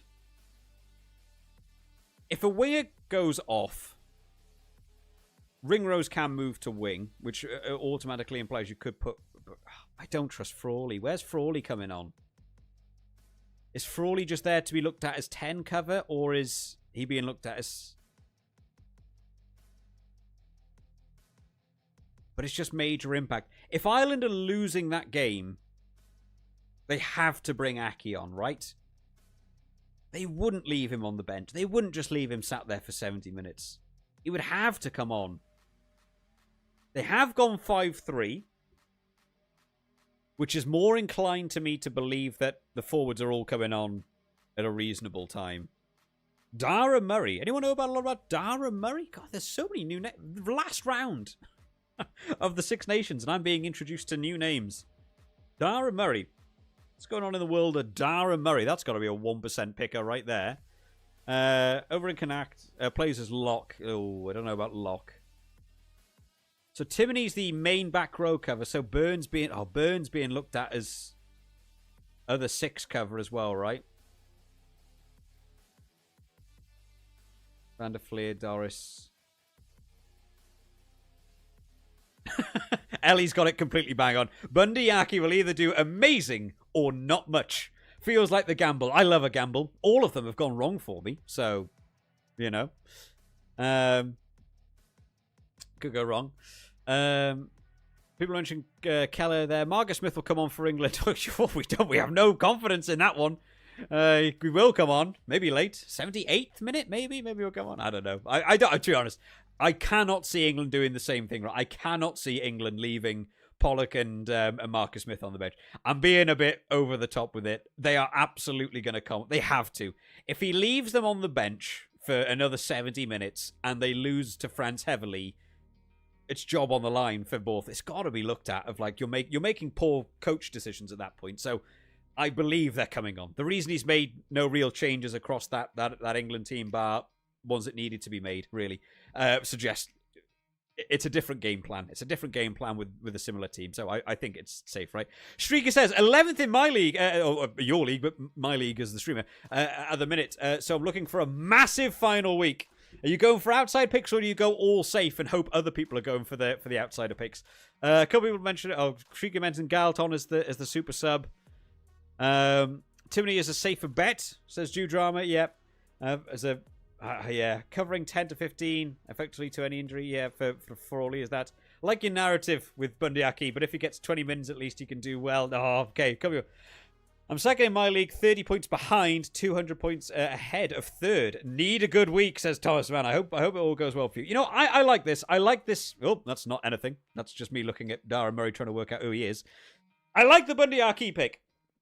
So if Bundy Aki's in there, that's my 4 Ireland, which frees up scrum half. And I've done away... Who have I done away with? Who did I do away with? Oh, I got rid of Gibson Park. So I've got another fly half. Maybe not. If it was instead going to be... I think DuPont's certainly going to be... Oh, he's not in budget, is he? 35. What is this? In budget. Nope. You're still stuck. Everything's so awful. I still think DuPont's probably going to be your best scrum half of the round. I don't know if I've taken enough risks, is my thing this week. I feel like some of these are still a little bit... You've got to pick the right safeties, but also where are the risks? Fly half. Maybe a Finn. How has Finn been doing? 27, 35, 36. Got a bit of consistency to it. Other Finn was low, right? 19-3, yeah. So if that was a Finn Russell, maybe. Nope, come back for me, please. Finn Russell. Oh, man. This team doesn't look comfortable at all to me. It's just people in position. There's no theory. I hate not having theory behind it. Even if the theory ends up being wrong, I like really thinking like why are those people going to do well in each position and why I've picked them there. This week just feels like each person's a complete individual. Maybe that's the better way to do it. I've been wrong across this tournament. Still don't know about captain as of yet. Judah's debating no DuPont, Ben White or something. I think, yeah, I think DuPont's the highest scorer again. I just think he is. Because I just see France beating that England team. But the broader question is he going to score as many points over second place scrum half like a Ben White or a Gibson Park as if you went for a French player somewhere else? Like maybe if you picked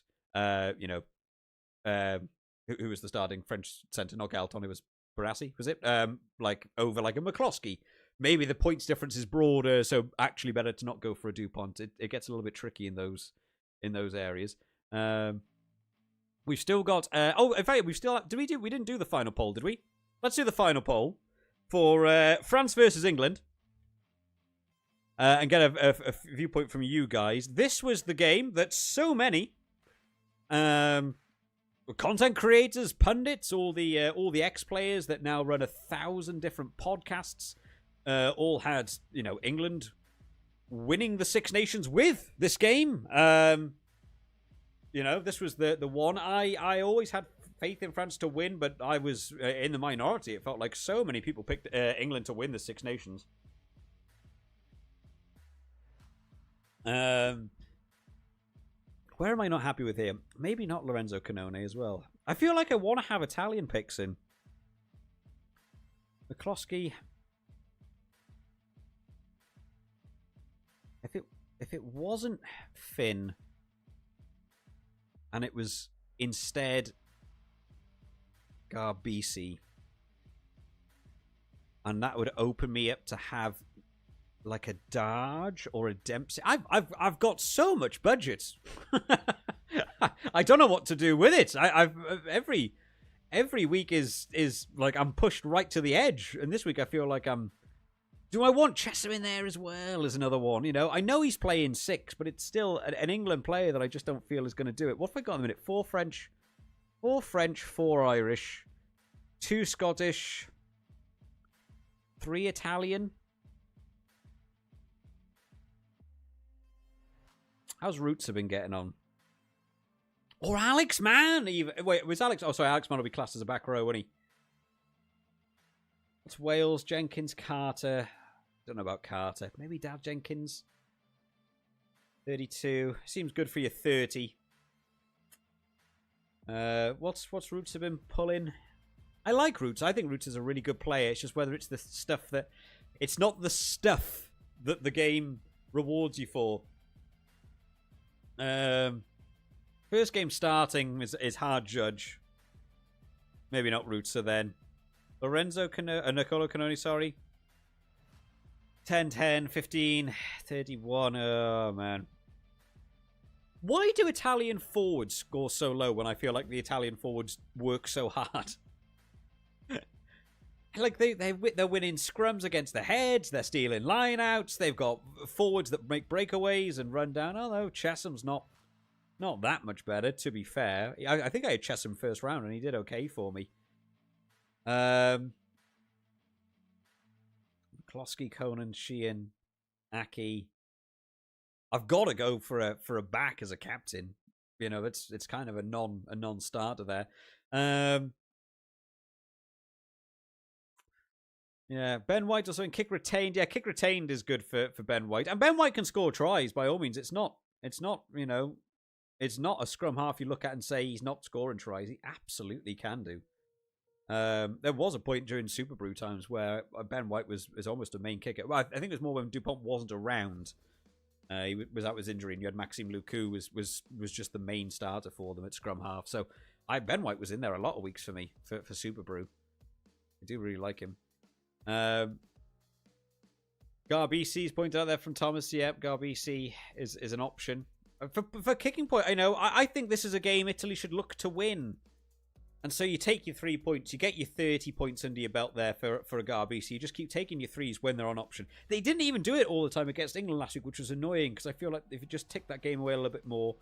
What was... And, do I trust Finn Russell to get as many points versus Ireland as I trust Garbisi to get against Wales? He can certainly get towards your 30. But if Garbisi also can... Is Garbisi scoring tries? Not really. It's not how they use Garbisi. He's not right up there with the attacking line to score tries either.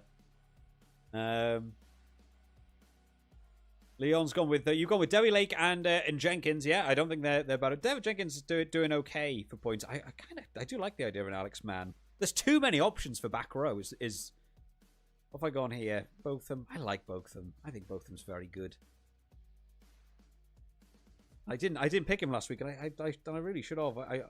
It's just because of the way they carry from 8 with Wales. 8 is such an important role in the Wales setup. You know, Aaron Wainwright's such a big carrier. It was mentioned in commentary pre-match that Aaron Wainwright had a bit of a knee injury. So as soon as I heard that, I was like, uh-oh, he might not play the full game, and therefore didn't. The Wales bench, it was Wales forward bench. We got rid of England. Ollie Cracknell's good as well. I feel like Ollie Cracknell deserves a start. Actually competing a bit in this back row now.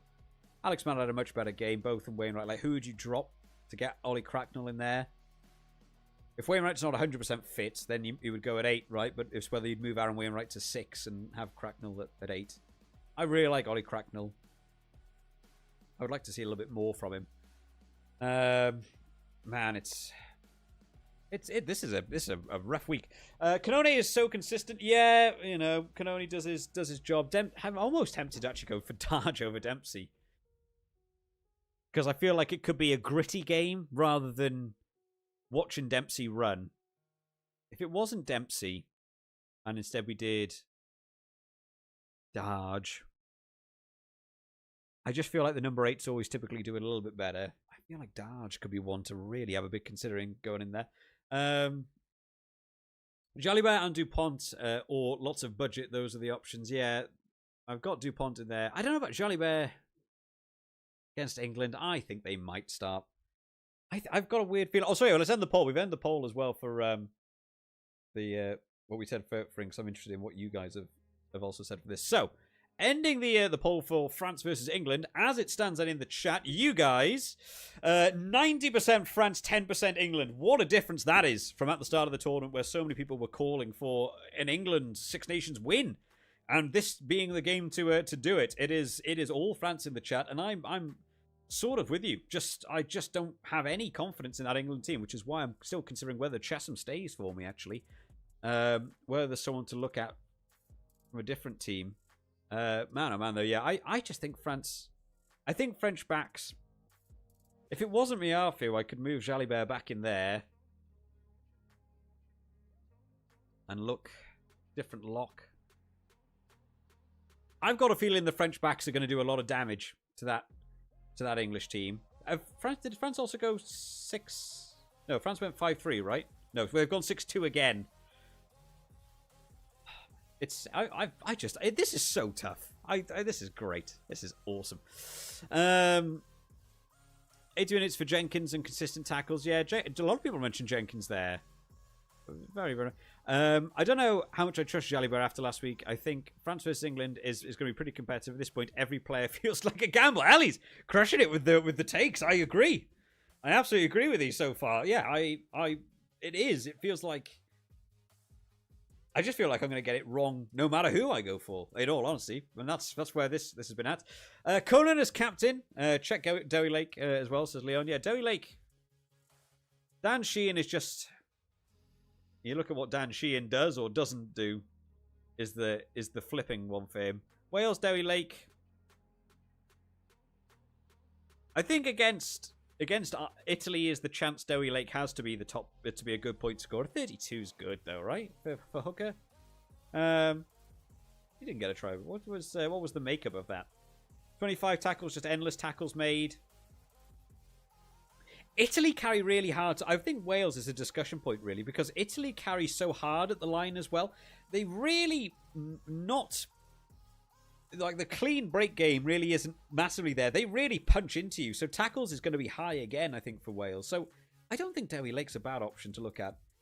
So there, maybe you're looking at a David Jenkins. How many tackles did David Jenkins do last week as well? He must have been high 20s as well, right? Yeah, 27. I don't think it's bad to look at Wales. Because the Wales forwards are going to... I think Italy are going to have higher possession, and I think Italy just look to punch through Wales. I don't feel like they're going to outplay them. I think Garbisi could be doing a lot of kicks. It's taking the 3 points. Every penalty will be 3 points. And it'll just be running a hard line. So actually the Wales team, although I don't think for them to win, defensive work rate will be huge from Wales against Italy. So tackles, again, seem to be very important in the scoring system of this game. And so they really push. I know James Bother got to try a little bit of an outlier there, but just the consistent tackles for 20s, 30s, it's not really blowing away. Does mean I haven't got like a Tyg Burn in there, which I like, and I did like the idea of an Ollie Chesson being at 6 out of position. But actually, I don't know how many of them really paid off for me over the course of this tournament. Picking those outside players for going wrong, like in terms of like, oh, they're in the wrong position, will they score high? And hasn't actually paid off for me. No Tyg Burn, as Waldo. Yeah, that's the discussion point. Is who would you lose? Who would you lose for a Tyg Burn? I like Conan. Aki's the wild card for me. Nicky Smith sub as Red or Dead. I can't. If Reece Carey was coming on from the bench now, then different discussion. I think different talking points to have in there. But yeah, I don't know about Nicky. Has Nicky Smith really been doing things that get him points? Maybe I'm missing something. I don't think so. I like Nicky Smith. I think he's a good player. Amazing to actually still be being pushed out of that starting row because Reece Carey's doing his work. Why both of them over the man? Asks Dylan of Cheese. Yeah, I just really like both. Like honestly, Alex Mann is. I mean, I know we've got to try. So outlier again. Take off the try. It's 15 points off. It would still put him at a 38. He still scored 38 last week. The thing with Alex Mann is the trust in what is he going to do in a game. I just never know. What did he score last week? 43. So yeah, scored more if you take away Botham's try last week. Certainly, a lot of tackles made. He's very, very busy.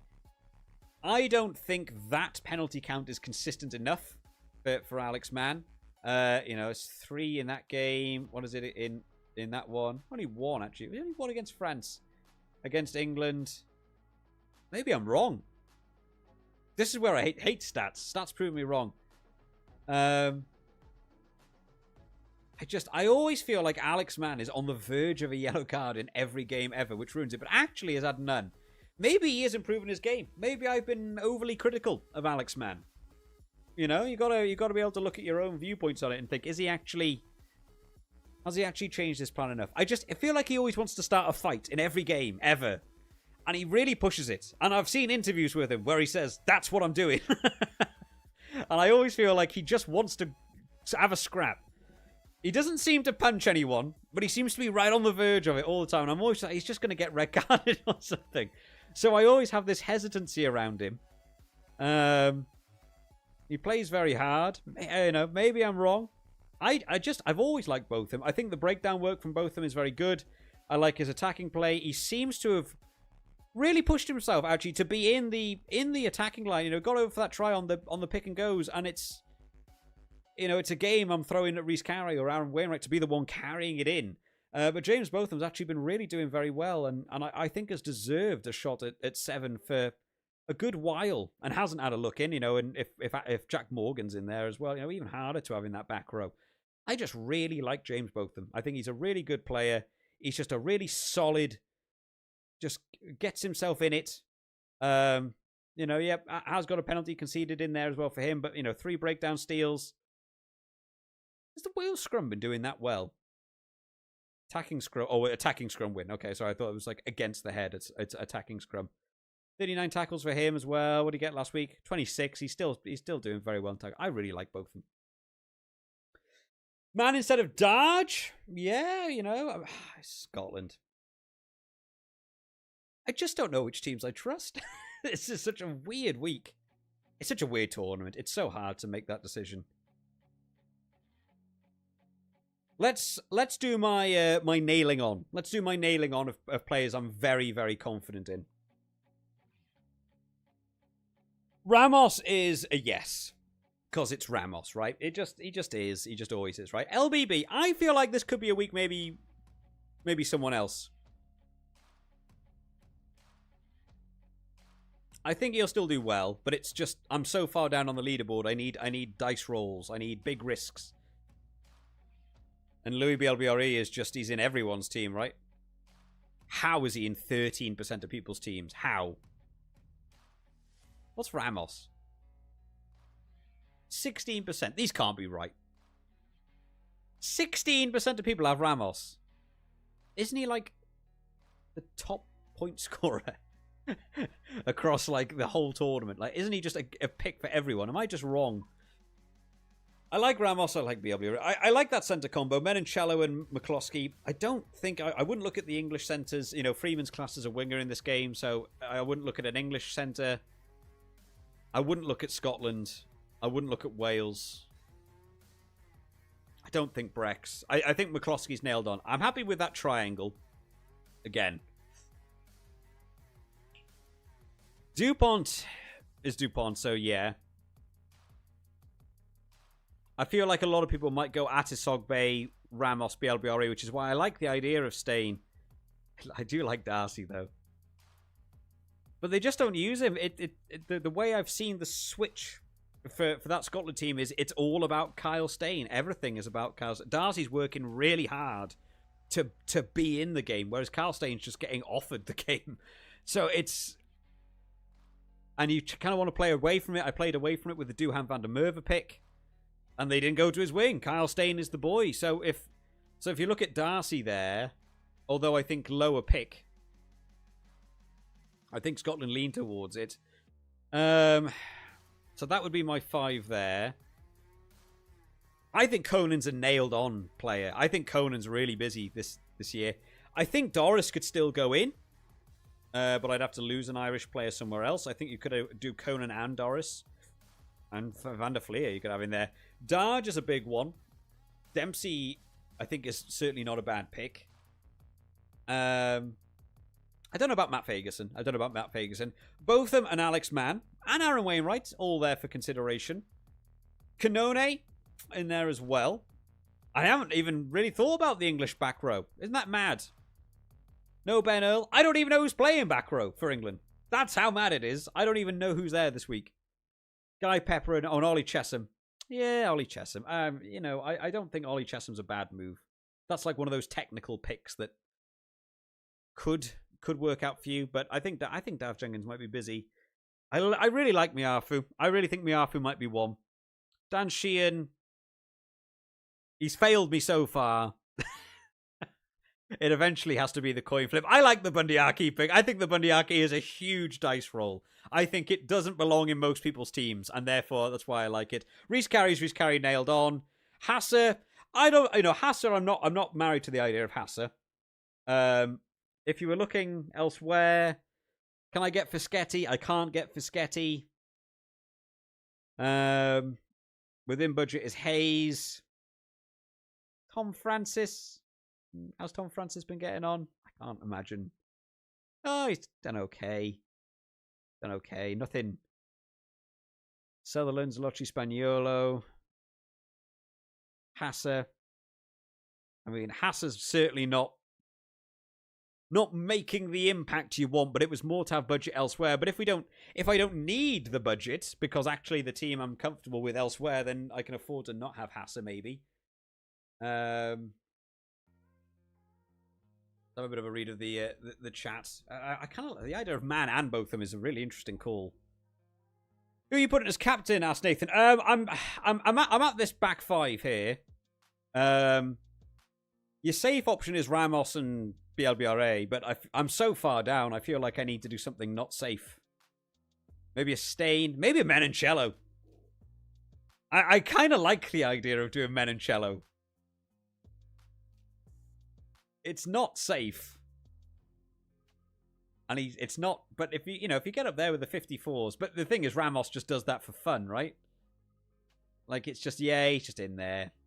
Ramos is the best pick. I assume must be the do they have a thing on here to just be, can I do any nation of any pick not within budget? Can I just do like, do they just have who has most points ever? Is that a filter? I assume Ramos is one of the top performers. Oh, I've not used the selection thing on the right-hand side. Most players picked Kyle Stain, Conan, Carey, Menoncello. That's just my team. Most dropped, Ferrari, yep. Balakoon, yep. Guillard, Ben Earl, yeah. Oh, yeah, look at this. Wow, I sit completely in the trend here, apparently. Players. What does that mean? I've never used this tab before. Is this my team? Yes. Match. Player of the match. Carlstain's had 2 players. Player of the match is a big thing as well. Oh, okay. What a weird... Kind of useful, I guess. Average points. Do you just have... Where is just actual points? Player performance. Do they have not like... Fixtures, selections? Yeah, they don't have like just an easy... How many points have they made overall thing? What's per round? I would really like to talk to the people who make these, and just sort of just I know it's really niche to have like someone like me doing this on like a live stream. I know it doesn't. It's not. Nobody else really does it. You know, there's people who do videos on fantasy and stuff, but just sit down to. I really wish I could have a chat with them and bring up a couple of things that would just make this more fun. Like just to be able to get, I like that this is a stats thing. I think this is really cool. I think this is really fun. But what an awkward thing to have this in. You have to like, and all the numbers overlay. I'd really like to have a chat with them about how they could have that as a better selection. How you could select. I just want to see how many players this guy's got. I don't care about average points. I just want how many points has he got. Like nothing is very clear. I would really like if you could choose your super sub by. Like, I want a filter that just says playing on bench, and you could choose. Just little things I think would make it more fun. Ioane Olina asks Thomas, yeah, I have no faith. I have no faith in the Italian ways. Would be the outside picks, certainly. Would certainly be the outside picks, but I don't have a lot of faith in them.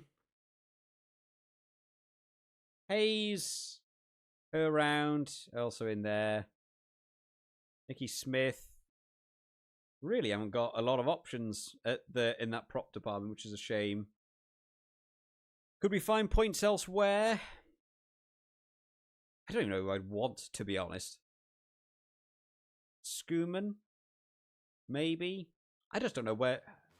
Props just aren't the main pick. Let's go back to Hassa. I like that it gave me the points. Oh, what am I doing here? I'm clicking on 1,000 different buttons that aren't the right screen. Let's go back to Italy.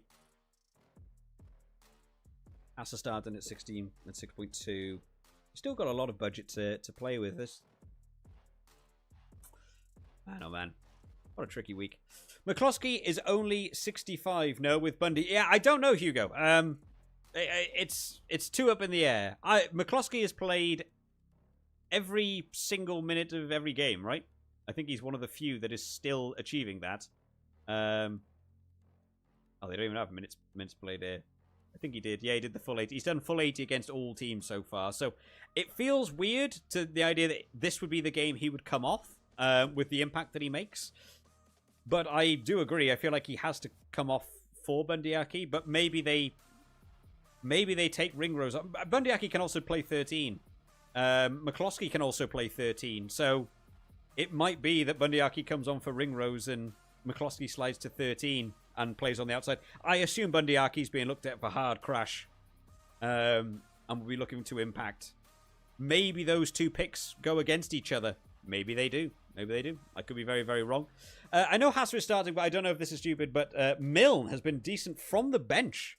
Would it be stupid to have him in the starting side? And maybe not. You know, if you believe that the bench player can still come on and score more than a starting player, it's by no means it's just the wrong thing to do it the other way around. Don't pick a starting player on your super sub, but players can come on. I don't know about Milne. We can have a quick look at Milne.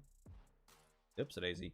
This is a really hard team. I think the less faith I have in my team, the better it is. Milne. I mean, he's come on from the bench and only really scored 18 in the first one's okay, but I don't know what was crazy different there.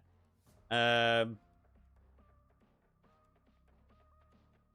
Bamba. Yeah, I wouldn't look at the French props to do that sort of tactic with. Or the Scottish. To be honest, though, the only person I might even trust for doing something like that might be like a Nicky Smith, but I don't think he scored very high. Archie Griffin scored tries, though, in the past. Maybe you could look for that. I mean, is this my team? Is this my team? I don't know. I don't know if I like the Darge. I don't know if I like the Darge. I wanted more Scotland picks when I was coming into the stream. I don't know about Darge. I can't have Doris because I've already got 4. I can't have Olivon. Oh, I like the idea of Olivon as well, though. It wasn't Miafu and it was Olivon. So hard. If it was Olivon rather than Miafu, who goes at lock? Can't do Ireland, so can't have Burn. Not sure about Italian. I'm not going to do double Wales. That's insane. Then you're back to Chesham at 6. These were 7 stars. I don't know how I've done so well with budget. I feel like I've crashed and burned with budget from the last couple of rounds, but apparently I'm doing okay.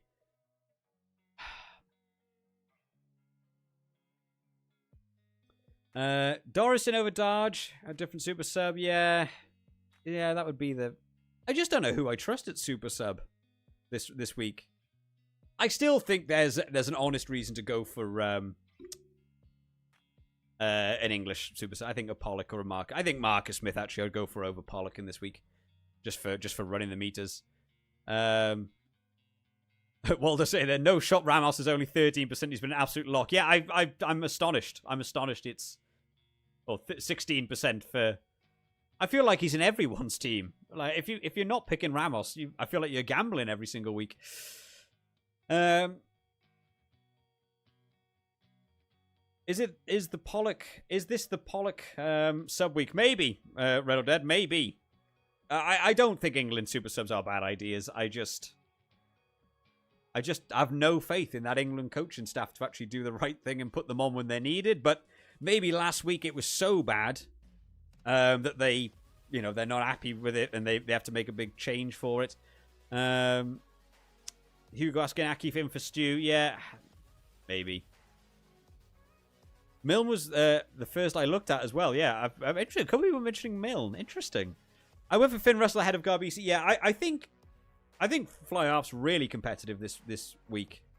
I've lost Jalibert through having my 4 French picks elsewhere, and I've lost Crowley, and I sort of feel like I'm in like a 3rd choice pick here. So Finn Russell can run and score tries. Garbisi's probably not scoring tries, so it might sound weird, but I feel like Italy are just going to keep taking 3. It's worth the win for them. This would mean a huge amount to Italy to take the win. And so you just keep taking points when they're on offer. And I assume playing full 80 as well, right? I assume he's played full 80 every game. 80. 80. 80. He's on for the whole game. Finn Russell is also a good pick. I've got 7 stars to mess around with. I feel like I can even afford to go for a Finn. Wales forwards. Do I go for another Wales forward? Who's on the other side? Tom Francis.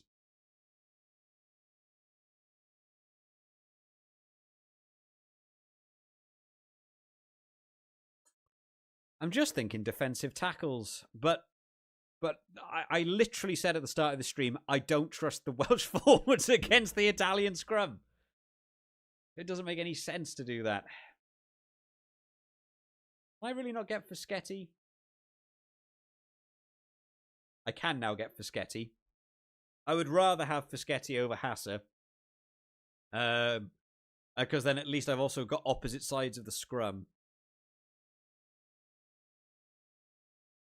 Right, that makes sense. So if I put Fischetti in there over Hasser, because I've now got the budget for it, leaves me on 1.1. It means I've got both loose head props, meaning they're not against each other in the scrum. Meaning if the scrum goes down, it's not like you're guaranteed a penalty, on that side because you've got both players. If it goes down that side, you have a 50-50 chance. It's not your fault. And I would rather have Fischetti over Hasser in that regard. So that's fine, and on 1.1. I think Aki comes on and Farrell decides on the spot based on the performance. Yeah, Thomas says a very fair assessment, to be fair, of what the Irish coach should be doing. I've got a feeling he might come on for Ringrose, or if he's not coming on for Ringrose, I think he might come on. Let me get rid of this. No, where's Ireland? I've still got England on this way. I think they seem to have a little bit less faith in Tommy O'Brien. Not 100% sure why, because I actually thought he was very good when he came on. I'm wondering whether they might do Tommy O'Brien off and then Ringrose move out onto the wing and Bundee Aki go in, depending on how... it depends on what the game is. Ireland are going to carry hard into that centre department. Tui Pilotu and Hugh Jones don't mess around in the tackles either. I'm not necessarily thinking there's going to be a lot of meters made there, but it's getting the gain line attack off a ruck or trying to get off the set piece. So I feel like Bundee has to come on just to add the punch.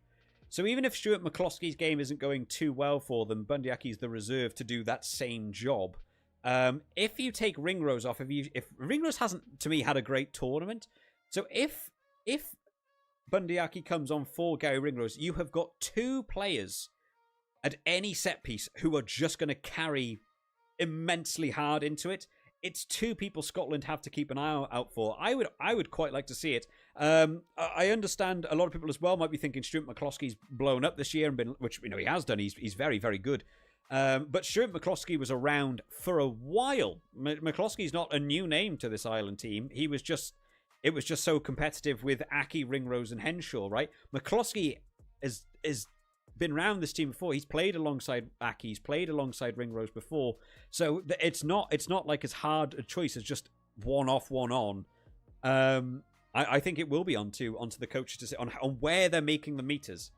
There's no reason that they couldn't do Ringrose off, Aki on, Aki goes 12, McCloskey goes 13, and does that thing from 2 years ago where McCloskey kept ending out on the wing. He just kept finding himself, and he's a really hard guy to stop. So I still like that as a setup, even though I can absolutely understand a lot of people not fancying it. A few people have mentioned Lake ahead of Sheehan and take Tyg Byrne, take Dan Sheehan out for Lake. A few people mentioning Dewi Lake over Dan Sheehan, which is not unfair. Dan Sheehan has not been the Dan Sheehan we are used to.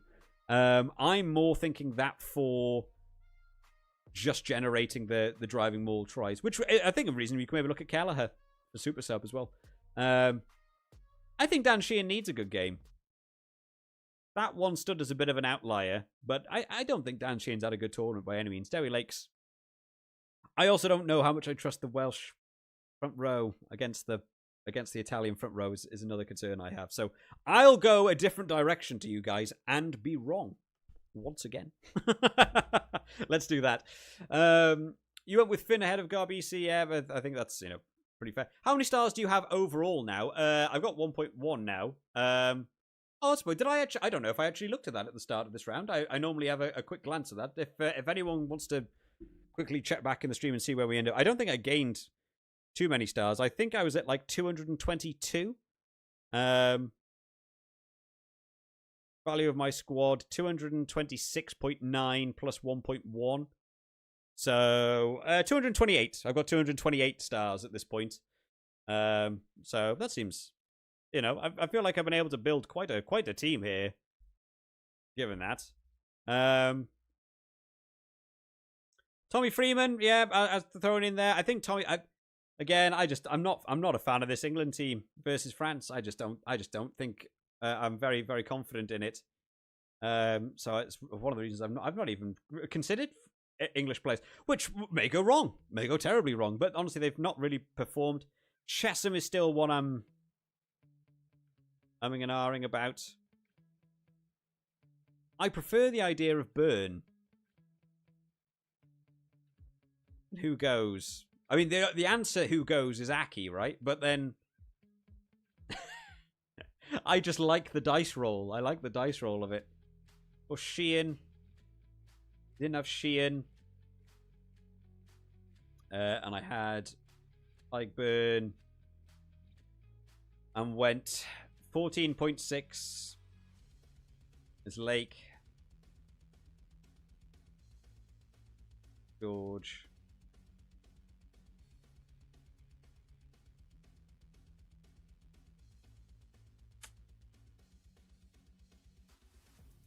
Oh, man. Yeah, I don't know.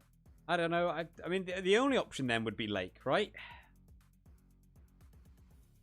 4 Wales forwards. I don't know. I like Conan. I like the idea of McCloskey. I haven't really considered outside of McCloskey. If I did Tyburn and Sheehan, what does it offer me centre-wise? 5 to 6, and I'm still just chopping and changing within budget. What does that offer me? Rex. Eddie James. How's Eddie James been getting on? I feel like Eddie James has been playing well. 22. That's so many Welsh players. Brex again. 5. Brex is so low. Nicky Smith as super sub. That's good. Someone else asked about as Nicky Smith as super sub. I'm not seeing that at all. If you fancy that as going for it, then you crack on. I don't see Nicky Smith as a super sub personally. I think I'm going to go Tom Jordan as the super sub, says Waldo. I think it's either a 0 or a nice add-on. Yeah, that is unfortunate. I would like to see Tom Jordan play a bit more, actually. I would just like to see him have the game time. Did get a try, though, last week. Certainly one. Must consider the energy that France get from home, just like Scotland. I think 4 French is very, very safe. It was a 90-10 split in the polls for France as well. So I think you guys are all on a similar page to me. What are the costs of the French centres? Barassi, 9.9. If it wasn't Olivon, and instead it was Barassi on 9.9. 12 and 3. So hard to gauge if that's a good move or not. I just want more French backs. That opens the door to this, which could be an Alex Mann? Maybe. No? Oh, no. 14 point... Oh, maybe not. Oh, yes. 12.9. Could be an Alex Mann. That's a lot of chopping and changing. But that would give me 4 French backs, which is where I really feel like that game is going to be made up against England. I just, for some reason, I've got it in my head it's going to be an open game of backs running all over the place. Having watched that France-Scotland game, I feel like England are going to want to control it, but then they won't be able to deal with this French back. So I kind of want more French backs. French backs going in there doing that. It's dropped McCloskey, which is a shame, but the Irish forward pack will work hard against Scotland. It's only one Scottish player. I think Scotland might win as well. Oh, man. But I don't trust the Scottish front row or hooker more than front row. Scooming still be fine. I don't think a Scottish lock. I don't want to get rid of Conan, so it would be both them or Man and maybe have a Dempsey or a Darge. Or a Finn. Or a Finn Russell. No. 15. Is Finn Russell more than that?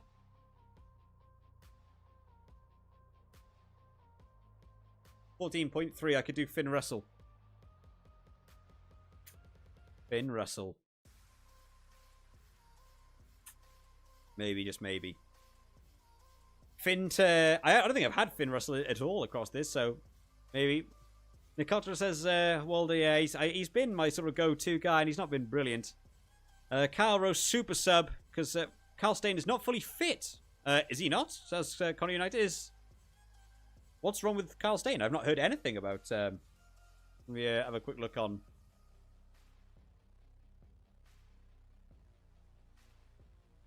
I haven't heard anything about Kyle Stein with, a slight injury or something.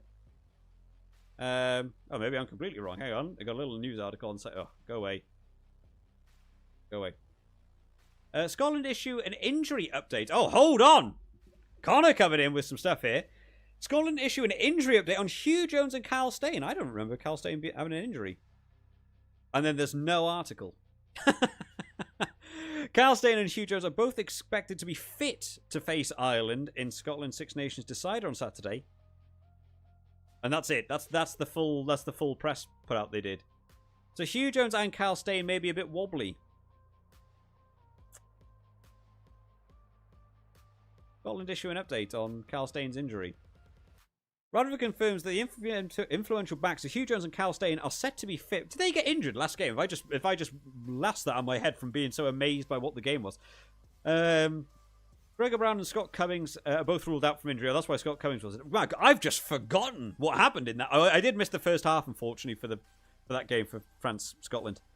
Max Williamson and Grant Gilchrist are in. Don't get for that reason, in order to win. Oh, then nothing about Steyn. So Steyn and Hugh Jones are small question marks. I don't remember that at all. Connor also saying, get the 6.8 star flanker. This is the bloke who I don't know. As he's trying to save money. To be honest, the money budget thing hasn't been that much of a problem for us. We've been okay budget wise. And I feel like we've got quite a lot of big players in this team. I feel like budget, we've actually done quite well this week. The idea that I've just got Bundyaki as a passive bloke on the bench feels ridiculous, that my budget's kind of stretched that far. You could go with Moefana over Barassi. Yeah, I've never really rated Moefana. I know, very mean maybe by me. I've just never rated Moefana. Barassi, I prefer the impact of the French bench.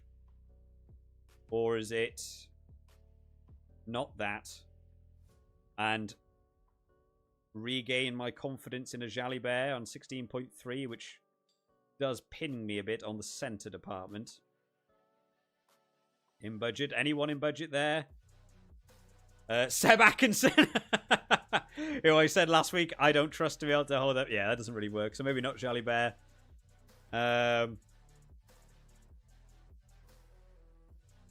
Who is the who's the guy coming on for not within budget then? I thought the French centres were quite low on budget. Galton. Oh, he's 11.7 Galton. Oh, I'm very wrong. So no. So I back out of that. I go back to Barassi, and we go to, man, what a weird week this has been. This has been tough to do. Back to Finn Russell.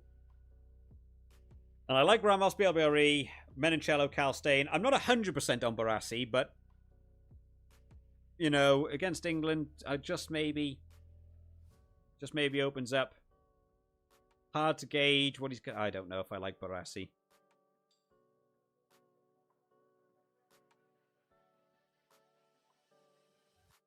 And I go back to Miafu McCloskey. What was Miafu?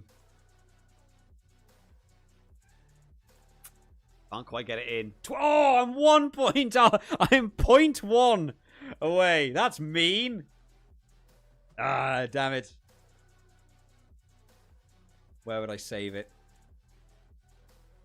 Menoncello, Biaberi, Steyn, DuPont. I prefer that centre partnership, Miles. No, I'm going to go with McCloskey. I'm going to make that change.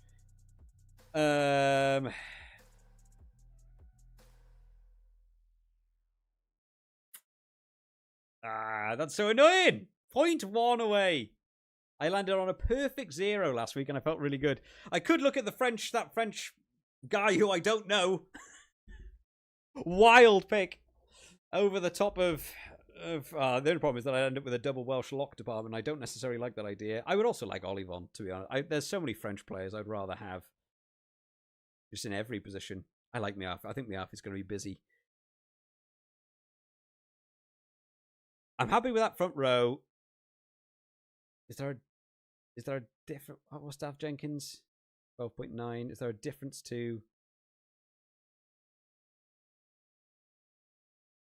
12.9. James Botham's relatively cheap. If it wasn't Alex Mann...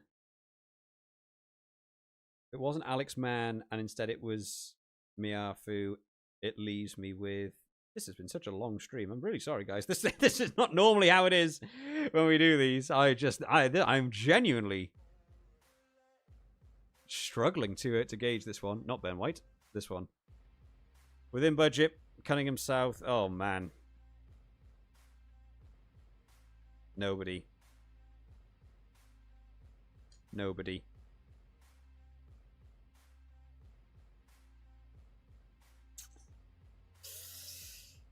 Oh, man. Charlie Bear is a must-view. Chesham as flanker. Yeah. I know. It was... I like Miafu. If we did Chesham and we could bring back in Olivon, maybe. Oh, no. Oh, God, I hate this. I hate that it doesn't work properly. If we did Chesham was 12.2. What was Olivon? Oh, I think Olivon was more. I can't get Olivon back in either. Yes, I can. 13.2. Leaves me on a 0. Leaves me on a 0. Is that what I'm looking at? Is that what I'm looking at?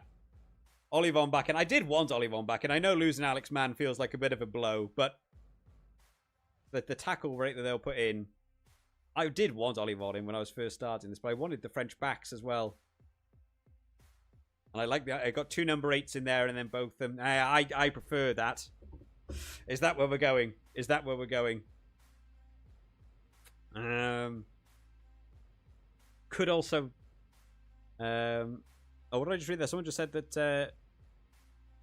Tom said there that Darcy frees up a 0.4. What, Darcy over a Kyle Stain?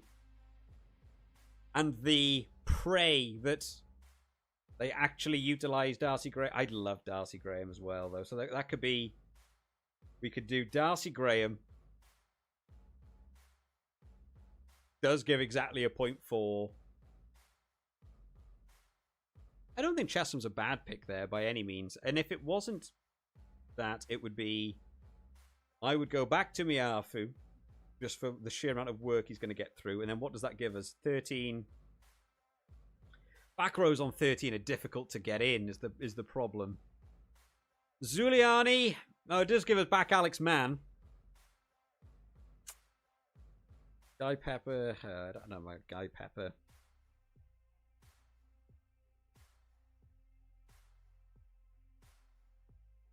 Bracknell.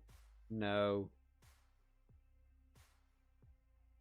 What do I think?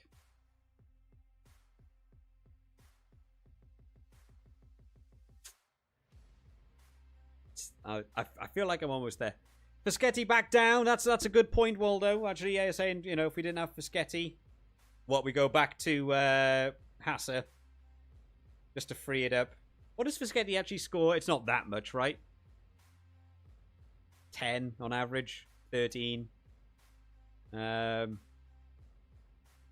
Fischetti freeing. Oh, I've just put Fischetti back in. That's what I just did there. Hasser back at 6.2. Frees up the world for back rowers. Leaves me on 19.1. It's just so massive to be able to get. Unless it's not Aki. I like the idea of Aki, but I feel like there feels like there is so much more sense to not have Aki and have Doris or someone like that who's like you know that's like a 35. It just is, you know. An Alex Mann could also be there, but just have another Irish or and then Super Sub opens the door to 12.9 is loads. Marcus Smith. It would have to be Marcus. What's for Scotland? Roll the dice on the Scottish backs. Tom Jordan on 11 maybe. To do something. I've no set idea of what I want from this week. It's so weird to have so little idea. Right, I'm gonna lock in on a team. It's gone past 6. I was gonna stop at 6. Let's read chat, and then I'm just gonna lock in. I'm just gonna pick people and go. That is it. We are done, and then we'll do the team roundup. We're gonna go for it. Yeah, Darcy Graham. Get Darcy Graham. You have all the stars. Cheap prop again. Waldo said, yeah. Don't let the satisfaction of the 0 fool you. No, it did happen last week, and it feels like it should be something more important than what it actually is. Maybe you should get extra points from having budget left over. So there'd be another way to sort of incorporate. Maybe you get like maybe however much budget you have at the round is like extra points you get. Like, oh, you get an extra 1.8 for having that budget left, and then it wouldn't feel quite as good to have 0. You'd actually be like, oh, maybe I want to actually get cheaper players for extra points or something. Maybe they could do that. Put Freeman instead of Stain or Graham. I don't know. I don't know if I trust Freeman. Against France? Freeman against France compared to Darcy Graham or Stain against Ireland? I don't know. Yeah, got the Hasser fella. I think Hasser might just be... I don't expect him to do much, but none of the props are doing much bar his carry. So I like the idea that it frees it up. It's who I would want. But then, did I work out that didn't allow me to have Burn and Olivon? Because that's another switch around. Burn's playing the full 80. I really like the idea of having Olivon. He can just get over for tries. He's playing 8. It's slightly different for him though than what he's been running in the lock department maybe. Kyle Rowe Super Sub is speaking to me. No way Stain literally can't walk off the pitch and is 100% fit to start. Yeah, Kyle Rowe over Tom Jordan. Is that even a possibility for me?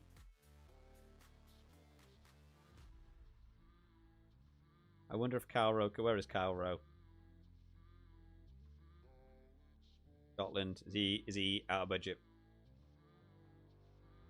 What's he? Back 3. Kyle Rowe is 7.6. Why? Why is he... Kyle Rowe's a really good player. Kyle Rowe is below Aaron Reed. Why? That doesn't feel very fair. Kyle Rowe is a good player. Okay, hang on. So is this an outrageous... You can get Jalibert in now. Oh, yeah. Jalibert. So one more final mix. Oh, man. This is horrible. What is this? What is this game? So if we do... Kyle Rowe is 7.6. It's ridiculously cheap. If I put Jalibert back in and just pray he did something, and we went to... We can't do... That would be my 4 French.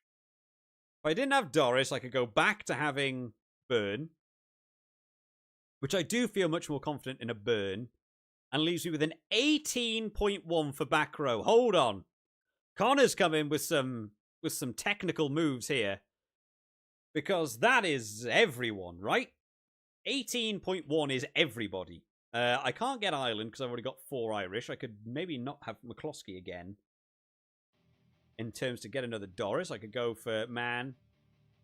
A final insane roll of the dice. Juliana Fagerson. I don't know if I like that. I would be thinking Darge or Dempsey as well. Alex Mann could go in there.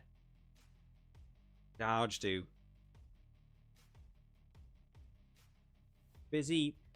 Pretty weird. Busy, but in the games where he's not as needed. Dempsey.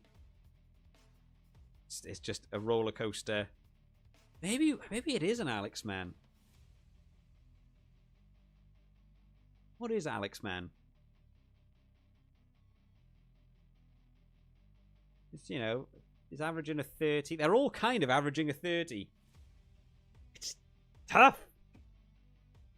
Darcy Graham and Kyle Rowe was not where I was going when I started the stream. I like McCloskey. I like McCloskey manager. And I really don't know who else I would have in there if it's not McCloskey. I would like to have Doris in there, to be honest. I would like a Doris and Conan. But I like McCloskey in there. Conan there. Byrne. I think Byrne's probably the best lock in there. Sheehan, I know a few people have mentioned. What? Do Doris and not Lake in there? Doris and Dewi Lake were still glorious for stars. And just pray Wales turn up.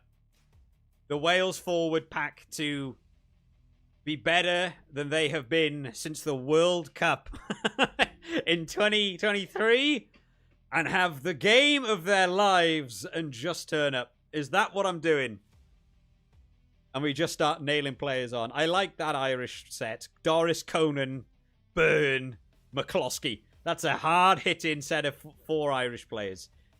Menoncello, the best Italian player by miles. I can't believe I don't have more Italian players in. Hasser's there for budget. Botham could be 1,000 other players as well. It's very, very, very hard to choose between all the back rowers. Jenkins could be Chesham for the extra 6, but it hasn't paid out for me. Carey's Carey. Is that what we're doing? I could go back to Kyle Stain now. I don't need Graham. Because I've somehow remade that. I don't even know what I've done. I don't even know what I've changed. I've gone such hard-hitting nonsense that I don't know what I've done. And somehow I've shaken it all up and we're up to 3.7. Well done to everyone who's given me some stuff there. Galton could be a good pick. Could absolutely be a good pick, Ellie. Zammit, good against Italy. Man, if Zammit turns up, I might do it for my Superbru. I might do Zammit for Superbru and make him captain and just fingers crossed. I've got nothing to lose in the Superbru. It doesn't matter anymore. What about Cameron's asking about Timo Matsui? Unreal young player, but tough to pick. I honestly don't know anything about him. He could absolutely turn up and really show up. Waldo's gone for Doris, Conan, swapped for Shin Lake personally. I don't have both of them. Yeah, I absolutely understand people not having both. I just personally really like James Botham. There's not a lot of stats to go off to prove that. I know 53 is a bit of an outlier. I don't think he'll necessarily get 53. I like him. I think the breakdown work is good. I think against Italy it's going to be really important. One less check of the Welsh bench. Cracknell and Adam Beard. I think Botham's on for the 80 as well, because they'll take Wainwright off for Cracknell, or they'll move him to 6 and take Man off. I assume is what they're doing, but I assume Aaron Wainwright's coming off, so he's there for the full 80 as well. Ah, man. Why do I do this on live stream? It was so much easier when I used to do this on videos and used to just do all this in the background, and I didn't have all these things and people, chipping in with other fantastic ideas. Zammit and Kinghorn of last year, yeah, maybe. Dunshee in the Lake swap. Conan Byrne. As either Byrne or Man. I think gone for Man. Yeah, hoping for no yellow. But actually, I'm very surprised actually reading the stats back. Alex Mann had very few penalties, actually, and no yellow cards. And, I may be thinking about Alex Mann of an older season where I actually wasn't blown away by Alex Mann purely because of that. I'm Kyle Rowe. One last look at the super sub. I would love to do Bundy Aki. I would, just because it's ridiculous. And if he came on and scored a try on a crash ball, carrying hard, career-saving moment, I just really like that idea. One last look at the super sub, and then I'm locking in. Everyone else is staying, because I need to make a decision. It is just Kyle Rowe. It is just Kyle Rowe. He's the only one there. Everyone else is either starting or we don't have budget for him. I don't trust Kyle Rowe to come on. I think Kyle Rowe's a really awkward super sub.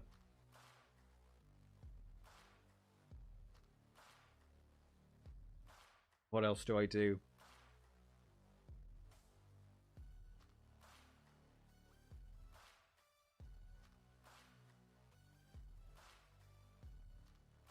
I don't know. I don't know if I like Kyle Rowe. I haven't got the budget anywhere else, though, have I?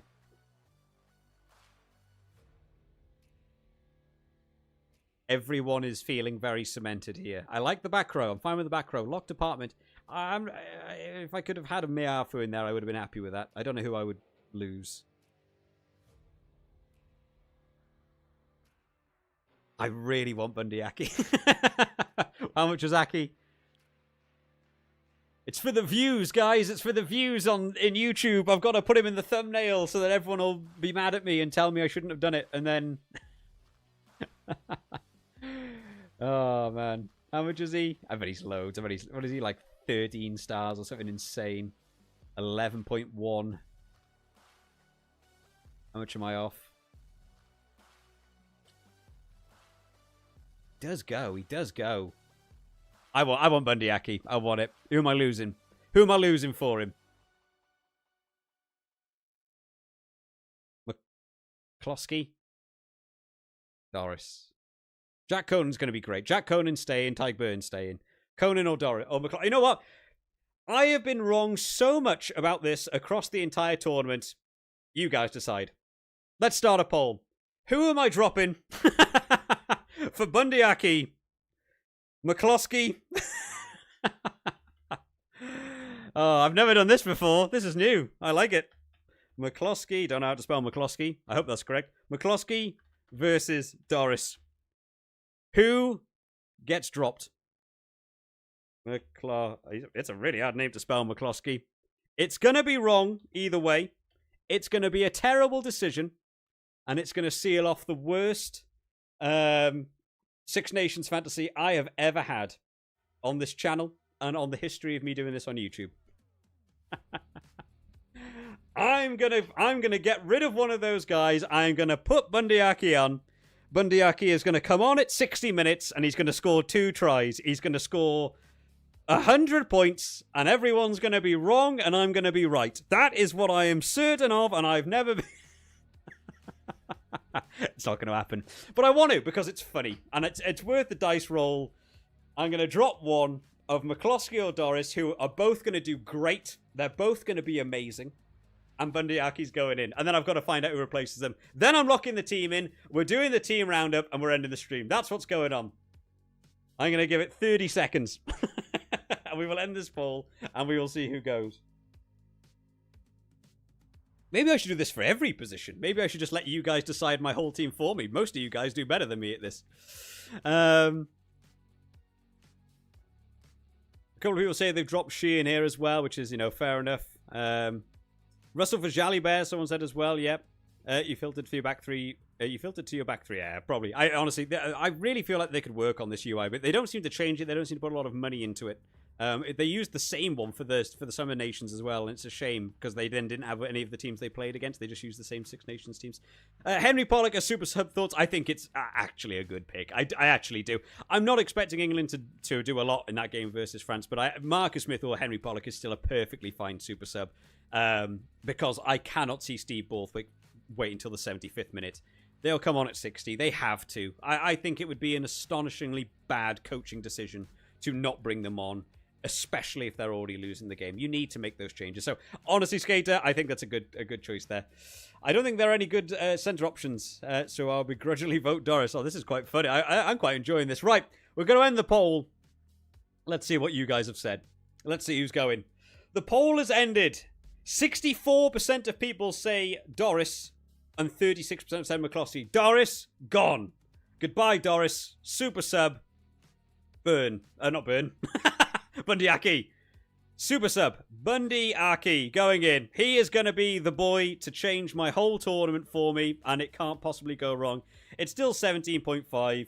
Last decision then is who takes this final back row position.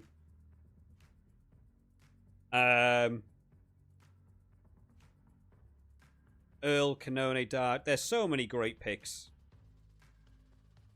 So maybe I'll leave it to you guys again. Honestly, this is such a... So I'll pick who I think is the worthy talking points, right? And then you guys vote. Because I've lost all control of this one today. So I'll start a poll, right? This is who's going in. I'll call it back row position, right? So, how many options can I add? I can do 4 options. So, we have got Alex Mann. I think is a worthy talking point. Alex Mann in there. I think Darge is another one worth considering. I can't do French. I can't do Irish, so it's not worth going over that. Ben Earl, because it's Ben Earl, right? Ben Earl can be in there. And then, I don't think Aaron Wainwright. I don't know. I feel he's coming off for Ollie Cracknell. 4 options. So, Dempsey, maybe? Jack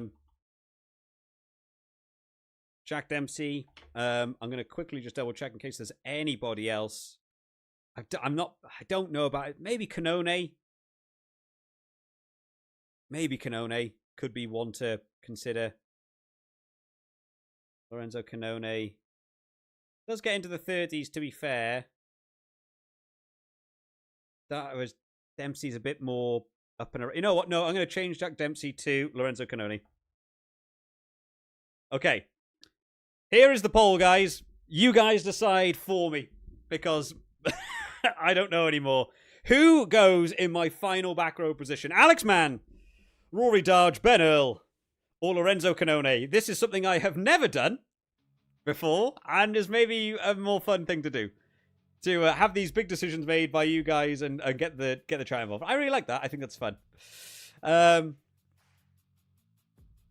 Some people have already said Doris for Canone, Tuipulotu or Hugh Jones instead of McCloskey. Yeah, I think that I would personally be picking Hugh Jones over Tuipulotu. I think Tuipulotu's had a much better tournament than Hugh Jones, but I feel like he's doing a lot of hard graft in the things that don't count. I would probably pick Hugh Jones over Tuipulotu for that reason, but I think you can absolutely consider that. If you want to actually change Doris for Man or Canone, yeah, Evan, that's what we're going with here. Galton for Super Sub, said Maverick. Yeah, I think Galton could certainly be a very good pick. It's just who do you get rid of from your French 4 in your starting? I think this is the week a French Super Sub could be a good option, because I just think they'll beat England by a lot. Earl on his day is amazing. I have no faith this year. Yeah, I think so. If you go, man, what Welsh are you taking out? Oh, damn it. Banker coming in with the very honest and very real way to make me look stupid, and we'll see how that one pans out. Yeah, that's true. I can't.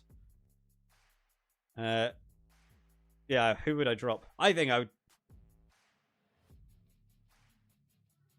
I'd probably drop Lake, to be honest, and just put someone else in, because hookers aren't making a massive difference. I'll give it another 10 seconds, and we will end it. Waldo there saying he's voted for Alex Mann just to make me make another decision. You're all mean. Why would you do this all to me? No, hello. Lewis Cash. Thank you for subscribing, buddy. Yeah, I'm very glad we got that working. I still wish I could have the sound working for it. I don't know what the sound one was, but I'm glad we got that up and running. Right, let us end the poll then. Let us see where we have ended at. Who is going in? Lorenzo Canone takes it with a 40%. Wow, a real blowout there. I like to see it. Lorenzo Canone goes in. That's my number 8. This is my team for round 5, guys. Thank you for joining in the chat for this one. Let us do the team roundup then, and we can have a look at this one. Here is our team preview then for round 5, Super Saturday, the best round of a Six Nations maybe ever. Huge competition. In the back 3 then. Oh, I haven't got a captain. I can't do this yet. Who's my captain? Go away. Who is my captain? Oh, man. The safe one is Ramos or LBB.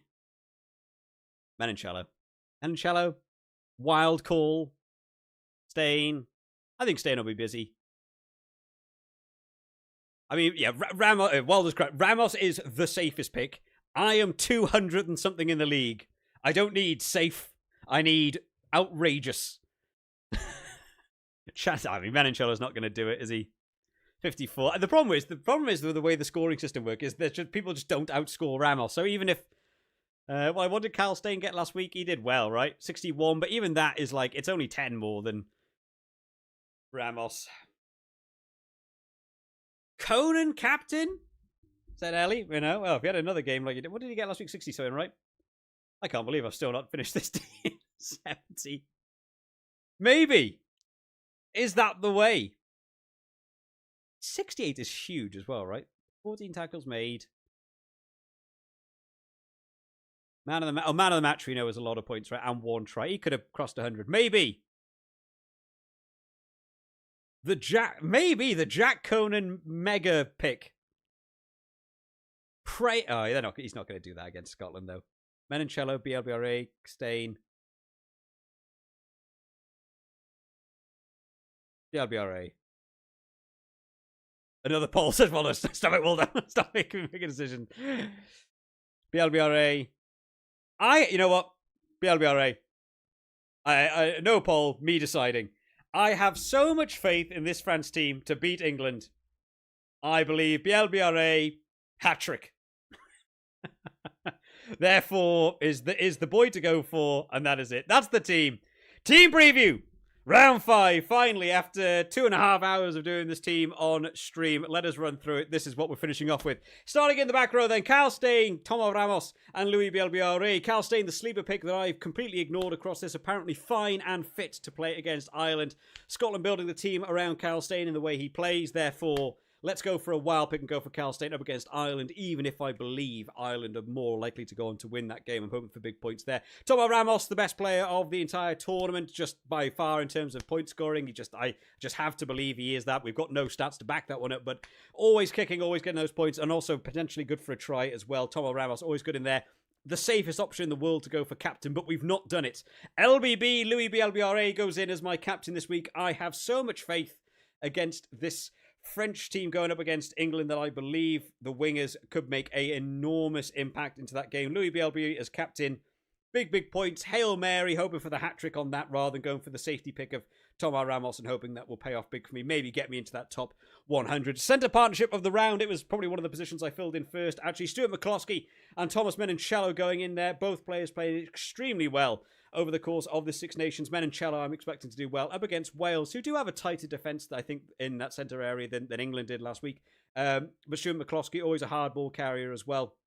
I'm just hoping that centre partnership going to link up once again. I think that's probably been the centre partnership of the round, to be honest, across the whole Six Nations.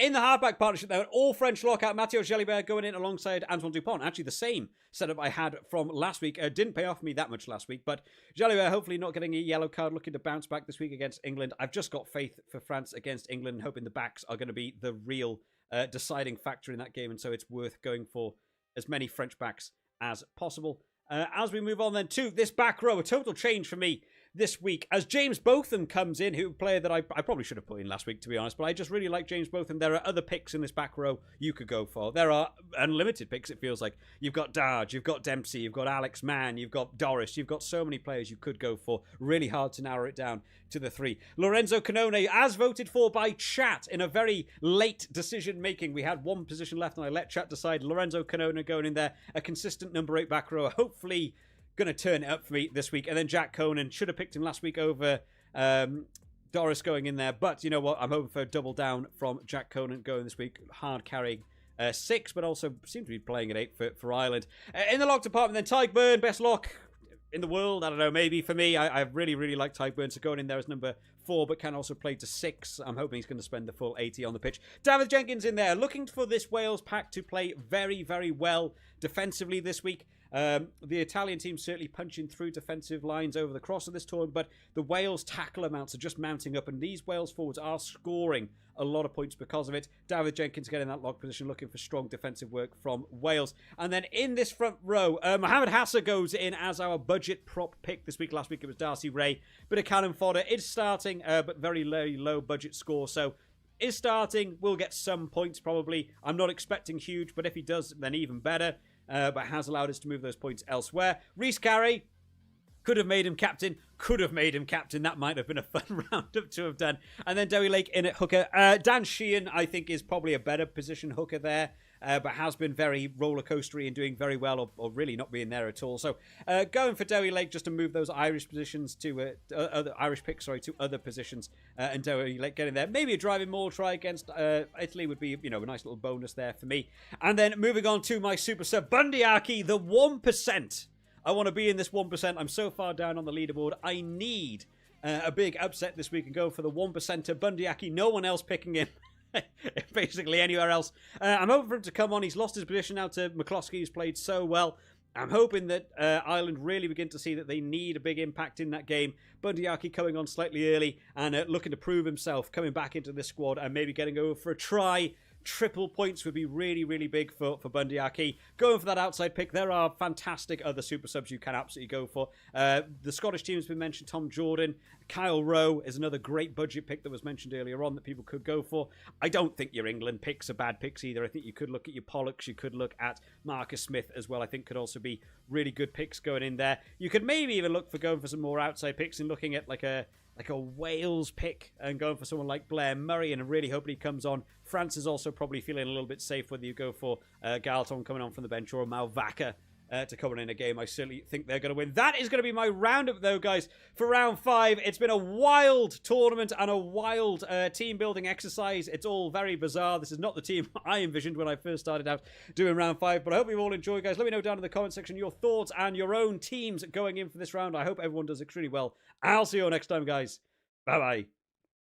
Right, we can end that video there. That is for me to sort out tomorrow. Honestly, a wild team. A wild team. It's really fun, actually, getting chat involved with doing the picks for the team. I hope you guys have enjoyed picking my team with me.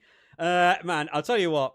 If Lorenzo Canone turns up for this game and, like, gets a try, it's all down to you guys. It's all down to you guys in the chat doing those votes and stuff. The games as they stand, I'm really looking forward to this round. Round 5 is going to be just incredible. I really hope the rugby is up to the standard of what I've built it up to be, and I hope a lot of you guys, especially if you're newer to rugby and maybe you're just catching the stream, maybe you're looking for some ideas for fantasy, but you're ultimately only just getting into rugby. I really do hope that this round steps up for you, because this could be the best round of a Six Nations ever. You know, having 3 teams competing out to take top spot is great, and that's so competitive. One of the games going on is Scotland-Ireland, therefore those 2 teams can compete to actually go on to win, so you know they're going to play really strong. Triple crown on the line, Scotland and Ireland, you know, even if they don't go on to win the Six Nations, you know, that's still a big victory for, you know, Scotland, especially to get the Triple Crown would be really nice for them to see as well. France, I had them down as a Grand Slam. A lot of people had England down to win the Six Nations, and they're competing to stay in 5th at this point. I do, honestly, I don't, you know, however you want the games to go, I don't know, you know, if you all support different teams, you all support, you know, you always want to have different things. From a rugby standpoint, I think it would be a really interesting turnaround for this Six Nations to have.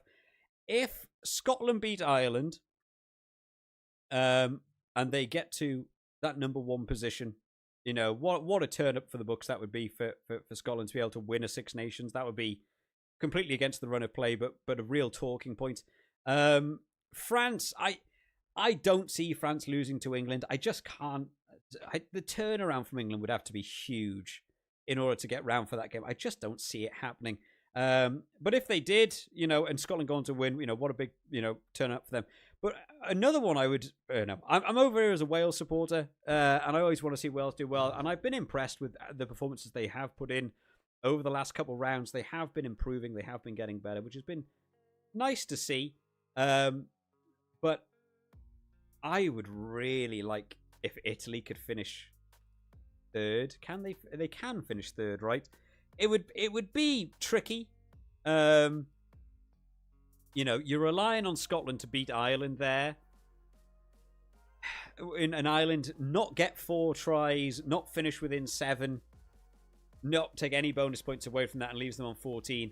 Italy need to beat Wales and get the bonus try. I don't think that's outside the realms of possibility, but their second halves, they're really not scoring a lot of tries in the second half. And then you need that points difference to swap round by, what is that?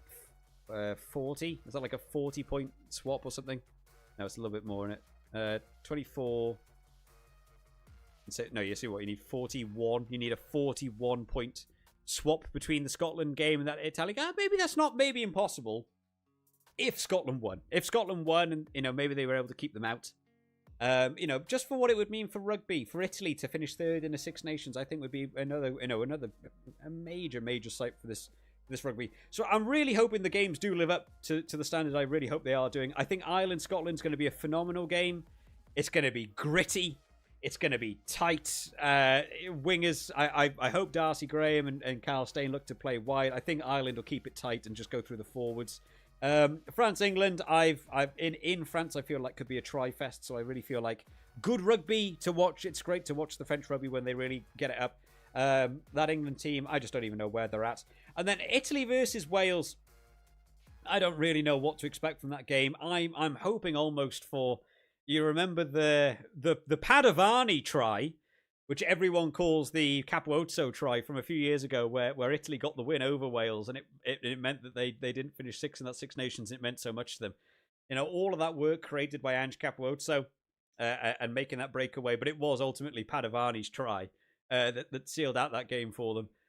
You know, you don't want to watch Wales lose. I'm very bored of watching Wales lose, but you want that hyper competitive game where actually it feels like both teams can go on to win. It's not just going to be sticking it up your jumper and just running it into the forwards and doing that. I'm really hoping that game opens up expansively. I would like to see the Italian backs get a bit more involved. It does feel a bit like it is just Menoncello doing a lot. But I do really, really hope that we get to see a bit more from Liner. I really hope we get to see Montiuani open up a bit, because I feel like they've been slightly off a little bit. But yeah, that is going to be the final stream for the Six Nations, guys. Thank you to everyone who has turned up for not just this stream, but for every stream. Got involved in the chat. You've got involved in the polls.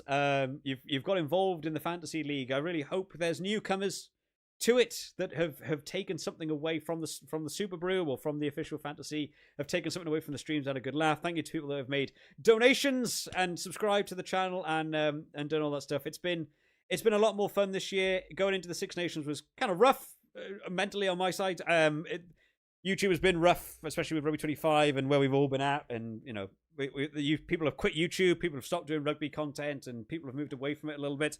And I've sort of fluctuated a little bit between it myself.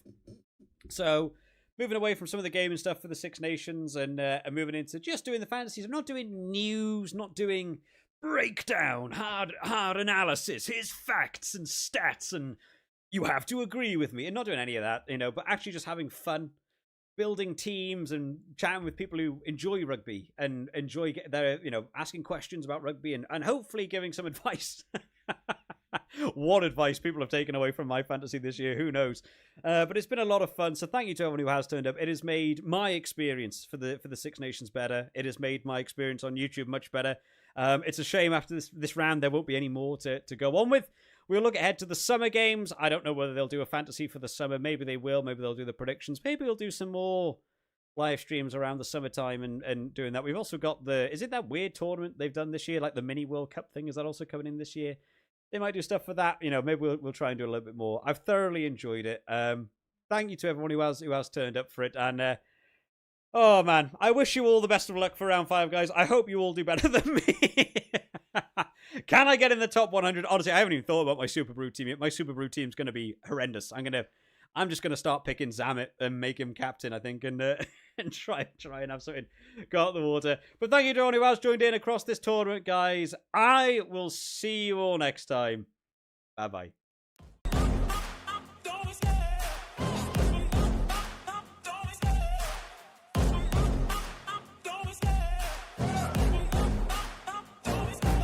Love the chase and the hunt, and I set the pace when I'm running. I always take what I want and I always give it 100. Don't need a bank, no, I'm funded. Play the game like it's nothing. I'm always thankful for something. Don't take for granted, stay humble. Now wake up, it's time to look at the enemy. Look in the mirror if he is no friend to me. It's not working out, maybe it's the chemistry. It's time to break up so I can make a better me. Better believe in your mind, cause it's everything.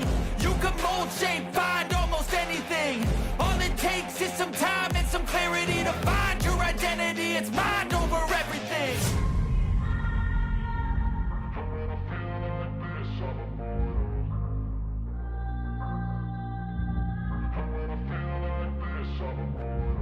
And when I feel like this, I'm immortal. When I feel like this, I'm immortal. When I feel like this, I'm immortal.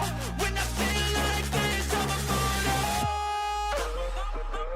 Don't be scared. Just give me up.